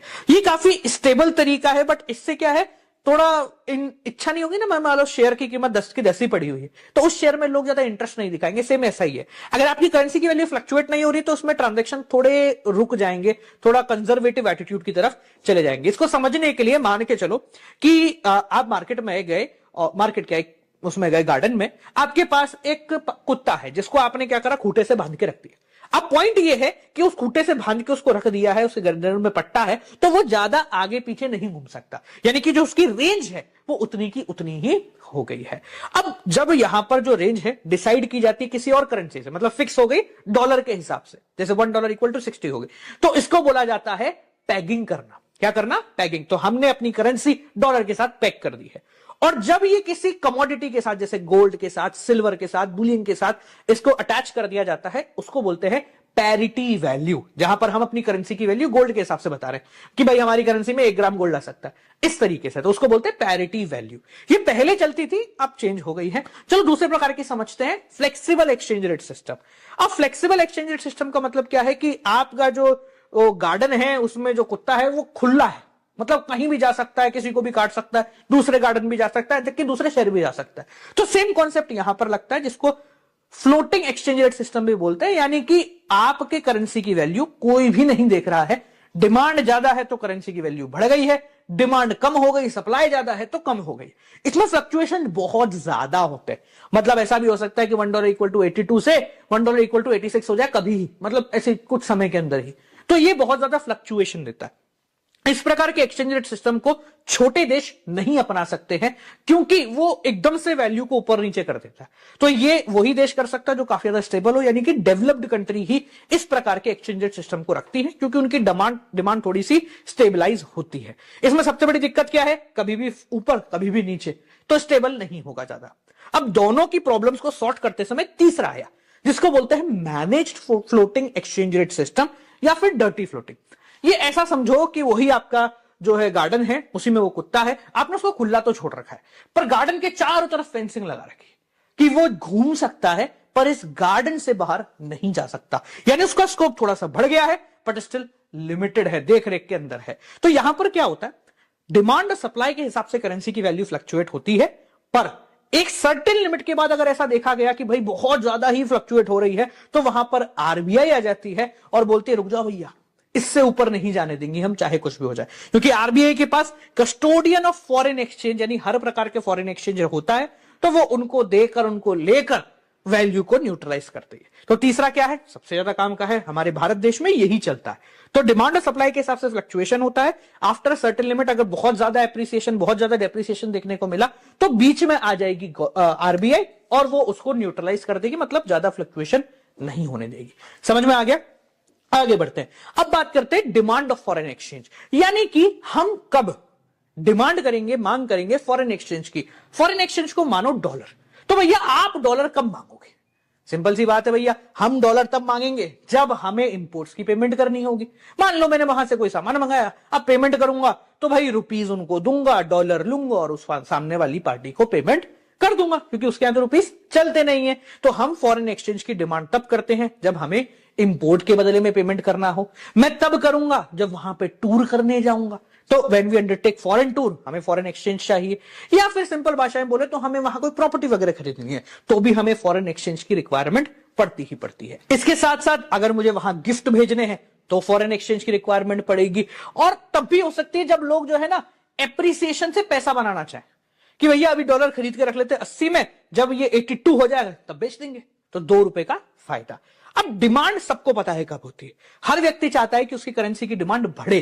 तो पॉइंट पकड़ते हैं कि डिमांड कब बढ़ेगी, when the demand for foreign exchange rises. तो फॉरेन एक्सचेंज की डिमांड तब बढ़ती है जब बेसिकली वहां पर जो है करेंसी फॉल हो जाती है, मतलब जैसे भी अपन ने बताया कि 82 से 80 हो जाएगा अगर डॉलर, तो हम लोग बहुत ज्यादा डिमांड करेंगे क्योंकि डॉलर कंपैरेटिवली सस्ता होने लग जाएगा।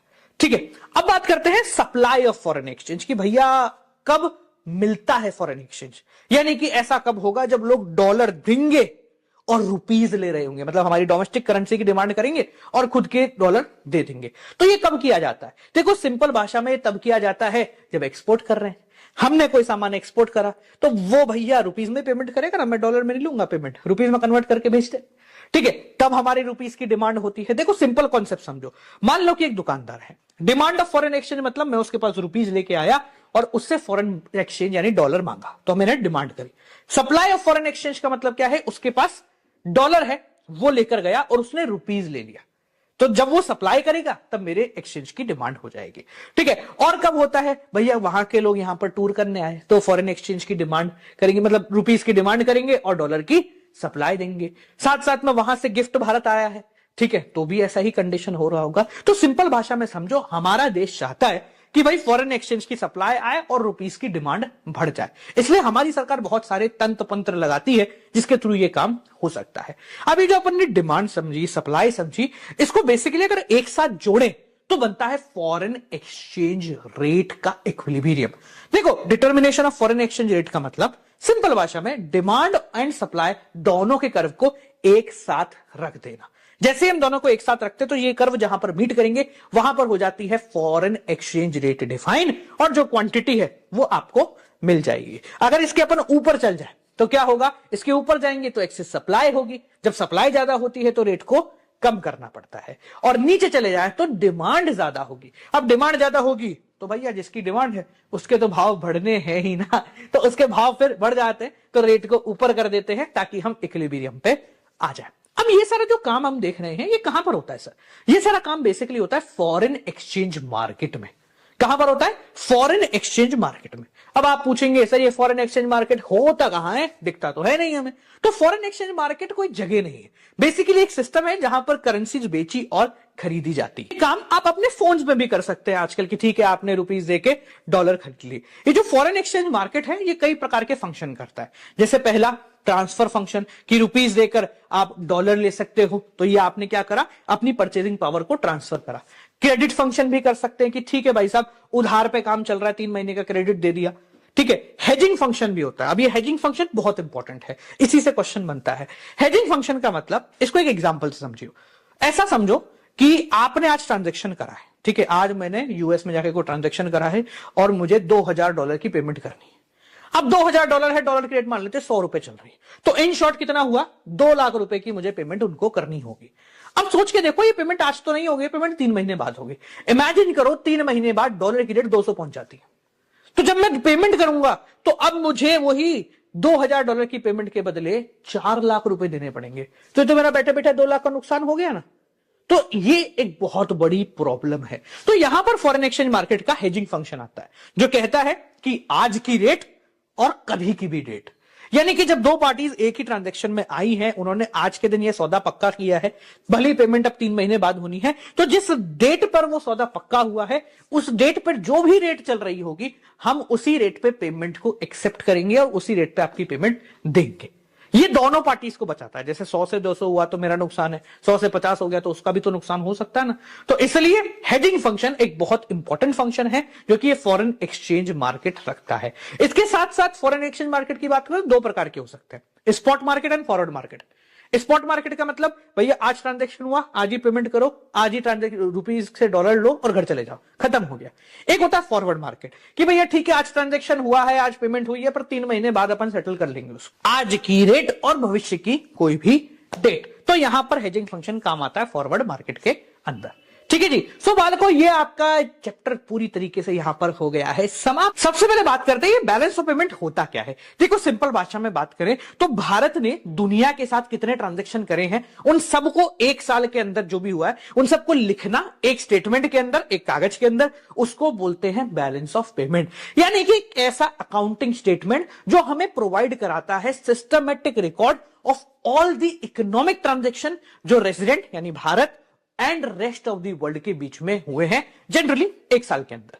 अब यहां पर इकोनॉमिक ट्रांजैक्शन ये शब्द आया है, सर होता क्या है इकोनॉमिक ट्रांजैक्शन? तो बेसिकली 4 प्रकार के ट्रांजैक्शंस को इकोनॉमिक ट्रांजैक्शन कहते हैं।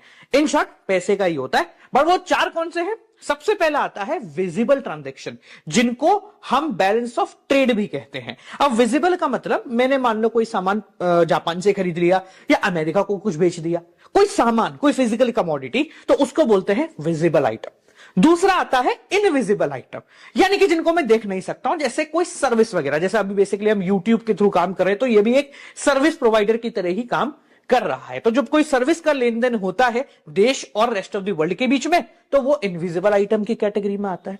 तीसरा होता है यूनिलेटरल ट्रांसफर, कोई गिफ्ट मिलना, कोई गिफ्ट देना। जैसे मान लो बाहर मेरा कोई मिलने वाला है, उसने डॉलर्स में पैसे कमाए और मुझे लाके दे दिए, ठीक है भैया रख लो यार तुम्हारे पास, तो ये क्या हुआ? यूनिलेटरल यानी वन साइडेड ट्रांजैक्शन, ये भी इकोनॉमिक ट्रांजैक्शन कहलाता है। और चौथा कैपिटल ट्रांजैक्शन, मतलब पैसे से रिलेटेड ट्रांजैक्शन, जैसे किसी के एसेट्स में पैसा लगाना, किसी के शेयर्स में पैसा लगाना, कहीं से पैसा बोरो कर लेना, कहीं किसी को लोन दे देना, ये सारे भी इकोनॉमिक ट्रांजैक्शन की कैटेगरी में ही आते हैं। सो बैलेंस ऑफ पेमेंट ये 4 प्रकार के ट्रांजैक्शन को रिकॉर्ड करता है, visible, invisible, unilateral and capital transaction. पहले बैलेंस ऑफ पेमेंट को समझो कि ये है क्या। फर्ज करो कि तुम्हारे सामने कागज है जिसपे अकाउंट बना हुआ है पूरा, जिसकी 2 साइड है, एक क्रेडिट साइड है, एक डेबिट साइड है। तो जब भी पैसा भारत के अंदर आ रहा होगा उसको क्रेडिट साइड लिखा जाएगा, और जब भी पैसा भारत के बाहर जा रहा होगा उसको डेबिट साइड लिखा जा रहा होगा। इसके अंदर बेसिकली 2 प्रकार के, इसी एक अकाउंट में 2 प्रकार के डिस्ट्रीब्यूशन होते हैं। एक अकाउंट कहलाता है करंट अकाउंट और दूसरा अकाउंट कहलाता है कैपिटल अकाउंट। इन 4 में से जो अभी अपन ने 4 ट्रांजैक्शन की बात करी, विजिबल, इनविजिबल, यूनिलेटरल और कैपिटल, इन 4 में से 3 प्रकार के ट्रांजैक्शन करंट अकाउंट के अंदर लिखे जाते हैं और चौथा कैपिटल रिलेटेड ट्रांजैक्शन एक कैपिटल अकाउंट में लिखा जाता है। तो फर्ज कीजिए कि आपने कोई सामान मंगाया है, कहां से? जापान से, तो आपने पेमेंट करी होगी, तो क्योंकि वो सामान है इसलिए वो क्या है? विजिबल आइटम है, करंट अकाउंट में आएगा। और क्योंकि आपने पैसा दिया है इसलिए वो कहां चला जाएगा, डेबिट साइड। तो कोई आपसे पूछे कि भैया सामान मंगाया जापान से, कहां आएगा, तो आप लिखेंगे सर बैलेंस ऑफ पेमेंट में करंट अकाउंट के अंदर ये डेबिट साइड आ रहा होगा। चौथा जो है वो कैपिटल अकाउंट के अंदर आता है। अब सवाल आपके उठता है कि सर ये कैपिटल अकाउंट में कैपिटल ट्रांजैक्शन आते हैं, पर ये होते कौन कौन से। तो अगर हम बात करें कैपिटल अकाउंट के अंदर जो ट्रांजैक्शन आते हैं उनके कुछ वैरायटी बता दो, तो इसमें कई प्रकार के ट्रांजैक्शन आते हैं। जैसे प्राइवेट ट्रांजैक्शन, मान लो कोई प्राइवेट इंडिविजुअल है जिसने बाहर से कुछ बोरो किया है पैसा, या बाहर किसी को लोन दिया है, वो इसके अंदर आएगा। ऑफिशियल रिजर्व ट्रांजैक्शन, जैसे सरकार ने कहीं से पैसा बोरो किया है या सरकार ने कहीं पैसा दिया है, तो वो आएगा। बैंकिंग कैपिटल, हमारे फाइनेंशियल बैंक, हमारे क्या कहते हैं कमर्शियल बैंक्स ने कहीं पे लोन दिया है या लोन लिया है, तो यहां पर आ जाएगा। फॉरेन डायरेक्ट इन्वेस्टमेंट, देखो फॉरेन डायरेक्ट इन्वेस्टमेंट का मतलब क्या होता है, बाहर की कंपनी ने भारत देश में आके अपना कोई आउटलेट खोला है जिसका मालिकाना हक उन्हीं के पास है, उसको बोलते हैं फॉरेन डायरेक्ट इन्वेस्टमेंट, की बाहर की कंपनी भारत में आई, तो वो भी इसके अंदर आता है। साथ में पोर्टफोलियो इन्वेस्टमेंट, मान लीजिए जैसे अभी अपन ने देखा कि जो अपने फेसबुक वाले हैं मार्क जकरबर्ग, उन्होंने जो है जियो में 9.99% स्टेक खरीदा है, तो ये क्या है, ये पोर्टफोलियो इन्वेस्टमेंट है कि वो बेसिकली यहां पे पैसा बनाने आए हैं, तो वो भी आपके कैपिटल अकाउंट में आएगा। ठीक है, तो करंट अकाउंट हो गया, कैपिटल अकाउंट हो गया। अब देखो क्योंकि अकाउंट है तो इसका बैलेंस आना चाहिए, भाई डेबिट साइड है क्रेडिट साइड है, तो कम ज्यादा कौन सी पता होना चाहिए। तो बैलेंस ऑफ पेमेंट जो है ये 3 प्रकार का हो सकता है, सरप्लस भी हो सकता है, डेफिसिट भी हो सकता है और बैलेंस्ड भी हो सकता है। सरप्लस का मतलब क्या हो गया कि भैया हमने पैसा ज्यादा कमाया है और खर्चा कम हुआ है, यानी credit side is greater then debit side. Deficit भी हो सकता है कि भाई डेबिट साइड ज्यादा हो गई, क्रेडिट साइड कम हो गई। और बैलेंस भी हो सकता है कि debit is equal to credit हो गया। अब क्योंकि भारत एक डेवलपिंग कंट्री है, हम लोग अभी बढ़ रहे हैं, तो हमारे पास ज्यादा सर्विसेज नहीं है, हम सॉफ्टवेयर टेक्नोलॉजी बाहर से लेकर के आते हैं, इसलिए हर डेवलपिंग कंट्री का बैलेंस ऑफ पेमेंट डेफिसिट के अंदर ही आता है, या बोले डेफिसिट के अंदर ही दिखाया जाता है, ताकि पता रहे कि हाँ भैया हम लोगों को अभी और पैसे की रिक्वायरमेंट है। ठीक है, तो अब यहां बैलेंस ऑफ पेमेंट में 2-3 छोटी छोटी टर्म्स हैं जो आपके बहुत ज्यादा काम की हैं। जैसे सबसे पहला है बैलेंस ऑफ ट्रेड, जो मैंने आपको अभी समझा दिया है। What is balance of trade, जो बैलेंस ऑफ पेमेंट में 4 ट्रांजेक्शन बोले, विजिबल, इनविजिबल, यूनिलेटरल और कैपिटल। इनमें जो विजिबल वाला है इसको बोलते हैं balance of trade. So balance of trade मतलब फिजिकल आइटम का इनफ्लो और आउटफ्लो। इसके साथ 2 ट्रांजेक्शन और होते हैं, जिसमें पहला है autonomous and accommodating item. Autonomous item का मतलब ऐसे ट्रांजैक्शन जो कि हमने अपनी इच्छा से करे हैं, जिसको प्रॉफिट बनाने के लिए किया जा रहा है। जैसे साल शुरू हुआ, हमने कुछ इंपोर्ट करा, कुछ एक्सपोर्ट करा धंधा बनाने के लिए, तो वो कहलाता है ऑटोनोमस आइटम, जो अपनी इच्छा से किए जा रहे हैं। अब मान लो ये सब करने के बाद साल एंड होते होते हमें समझ में आया कि यार पैसे तो खत्म हो रहे हैं, तो फिर क्या करते हैं, हम उन खत्म पैसों को बराबर करने के लिए, बैलेंस ऑफ पेमेंट को इक्वल दिखाने के लिए हम लोन लेते हैं, यानी कैपिटल ट्रांजैक्शन करते हैं। उसको बोलते हैं अकोमोडेटिंग आइटम, यानी संभालने वाले आइटम। ऐसे आइटम जो कि कैपिटल ट्रांजैक्शन के अंदर होते हैं और जो डेफिसिट को सुधारने का काम कर रहे होते हैं। बैलेंस ऑफ पेमेंट में एक और छोटी सी चीज है जिसको बोलते हैं errors and omission. Errors and omission का मतलब, मान लो कभी ऐसा पता लगा कि भाई बैलेंस ऑफ पेमेंट बराबर तो हो गया पर 100, 200, 500, 1000 ऐसा कुछ डिफरेंस रह गया, तो ऐसा माना जाएगा कि ये जो है ये बहुत नेग्लिजिबल छोटा सा डिफरेंस है, और ये इसलिए क्रिएट हुआ है क्योंकि हम कोई छोटी मोटी चीज भूल गए। जैसे ट्रायल बैलेंस में होता है ना सस्पेंस अकाउंट बनाना, वैसे ही बैलेंस ऑफ पेमेंट में हम एरर एंड ओमिशन के नाम से डाल देते हैं कि हाँ ये बैलेंस ही होना था, बस थोड़ा बहुत ऊपर नीचे कहीं कुछ गलती हो गई है। अब जैसा मैंने आपको बताया कि डेवलपिंग कंट्रीज के अंदर बैलेंस ऑफ पेमेंट जो है वो डेफिसिट में ही आता है, मतलब हमेशा हमारा आउटफ्लो ज्यादा होगा, इनफ्लो कम होगा। इसके बहुत सारे रीजन हो सकते हैं, जैसे सबसे पहला रीजन हो गया हमारा डेवलपिंग एक्टिविटी। जैसे इकोनॉमिक रीजन पहले पकड़ते हैं, तो डेवलपिंग एक्टिविटी, जो देश डेवलप हो रहा है उसको ज्यादातर टेक्नोलॉजी के लिए बाहर ही डिपेंडेंट रहना पड़ेगा, उन देशों पे डिपेंडेंट रहना पड़ेगा जो डेवलप हो चुके हैं, तो इस पर्टिकुलर कंडीशन में हमारा आउटफ्लो ज्यादा हो जाता है। इन्फ्लेशन होता है, जो देश डेवलप हो रहा है उसमें इन्फ्लेशन होता है क्योंकि डिमांड पूरी नहीं कर पाते हम लोग, तो इसलिए भी हम बाहर से इंपोर्ट कर लेते हैं, वहां सस्ता पड़ता है। कभी कभी साइक्लिकल फ्लक्चुएशन हो जाता है, मतलब कभी बूम पीरियड है, कभी रिसेशन पीरियड है, हमारे यहां सामान नहीं बन पाया तो हमने बाहर से मंगा लिया। एक और सबसे बड़ा रीजन है कि हम एक्सपोर्ट नहीं कर पाते, क्योंकि हम डेवलपिंग कंट्रीज है तो हम पहले खुद को पूरा करते हैं, एक्सपोर्ट नहीं कर पाएंगे तो बेसिकली हम पैसा बाहर से लेकर नहीं आ पाएंगे, खर्चा तो हमारा हो जाएगा। एक और बहुत बड़ा रीजन होता है इंपोर्ट ऑफ सर्विसेज। बेसिकली क्या होता है, डेवलपिंग कंट्रीज ज्यादातर सामान बाहर से नहीं मंगाती, वो तो वो खुद भी बना सकती है। जो सर्विसेज है वो बाहर से मंगा लेती है, और सर्विसेज ऐसी चीज है जो दिखती नहीं है, बस होती है, तो उसमें बहुत मोटा पैसा लग जाता है। इसके अलावा भी कुछ रीजन है, जैसे पॉलिटिकल फैक्टर्स हो गए या सोशल फैक्टर्स। पॉलिटिकल फैक्टर मतलब हमारी सरकार जो है वो थोड़ी अनस्टेबल है, इस वजह से जो है हमें इंपोर्ट ज्यादा हो रहा है, एक्सपोर्ट कम कर पाएंगे, या पॉलिटिकल डिस्टर्बेंस चल रही है, मतलब हमारी कोई गवर्नमेंट रुक नहीं रही है, कुछ ऐसी ठोस कदम नहीं उठा रही है जिसकी वजह से काम हो जाए। कुछ सोशल फैक्टर भी होते हैं, जैसे डेमोस्ट्रेशन इफेक्ट। डेमोस्ट्रेशन इफेक्ट का मतलब क्या होता है, हम हमेशा एस्पायरिंग लोगों के पास जाते हैं, हमें लगता है कि फॉर एग्जाम्पल कि यार ये अमेरिका वाले हैं, ये देखो इतना बढ़िया कर रहे हैं, हम उनको फॉलो करते हैं।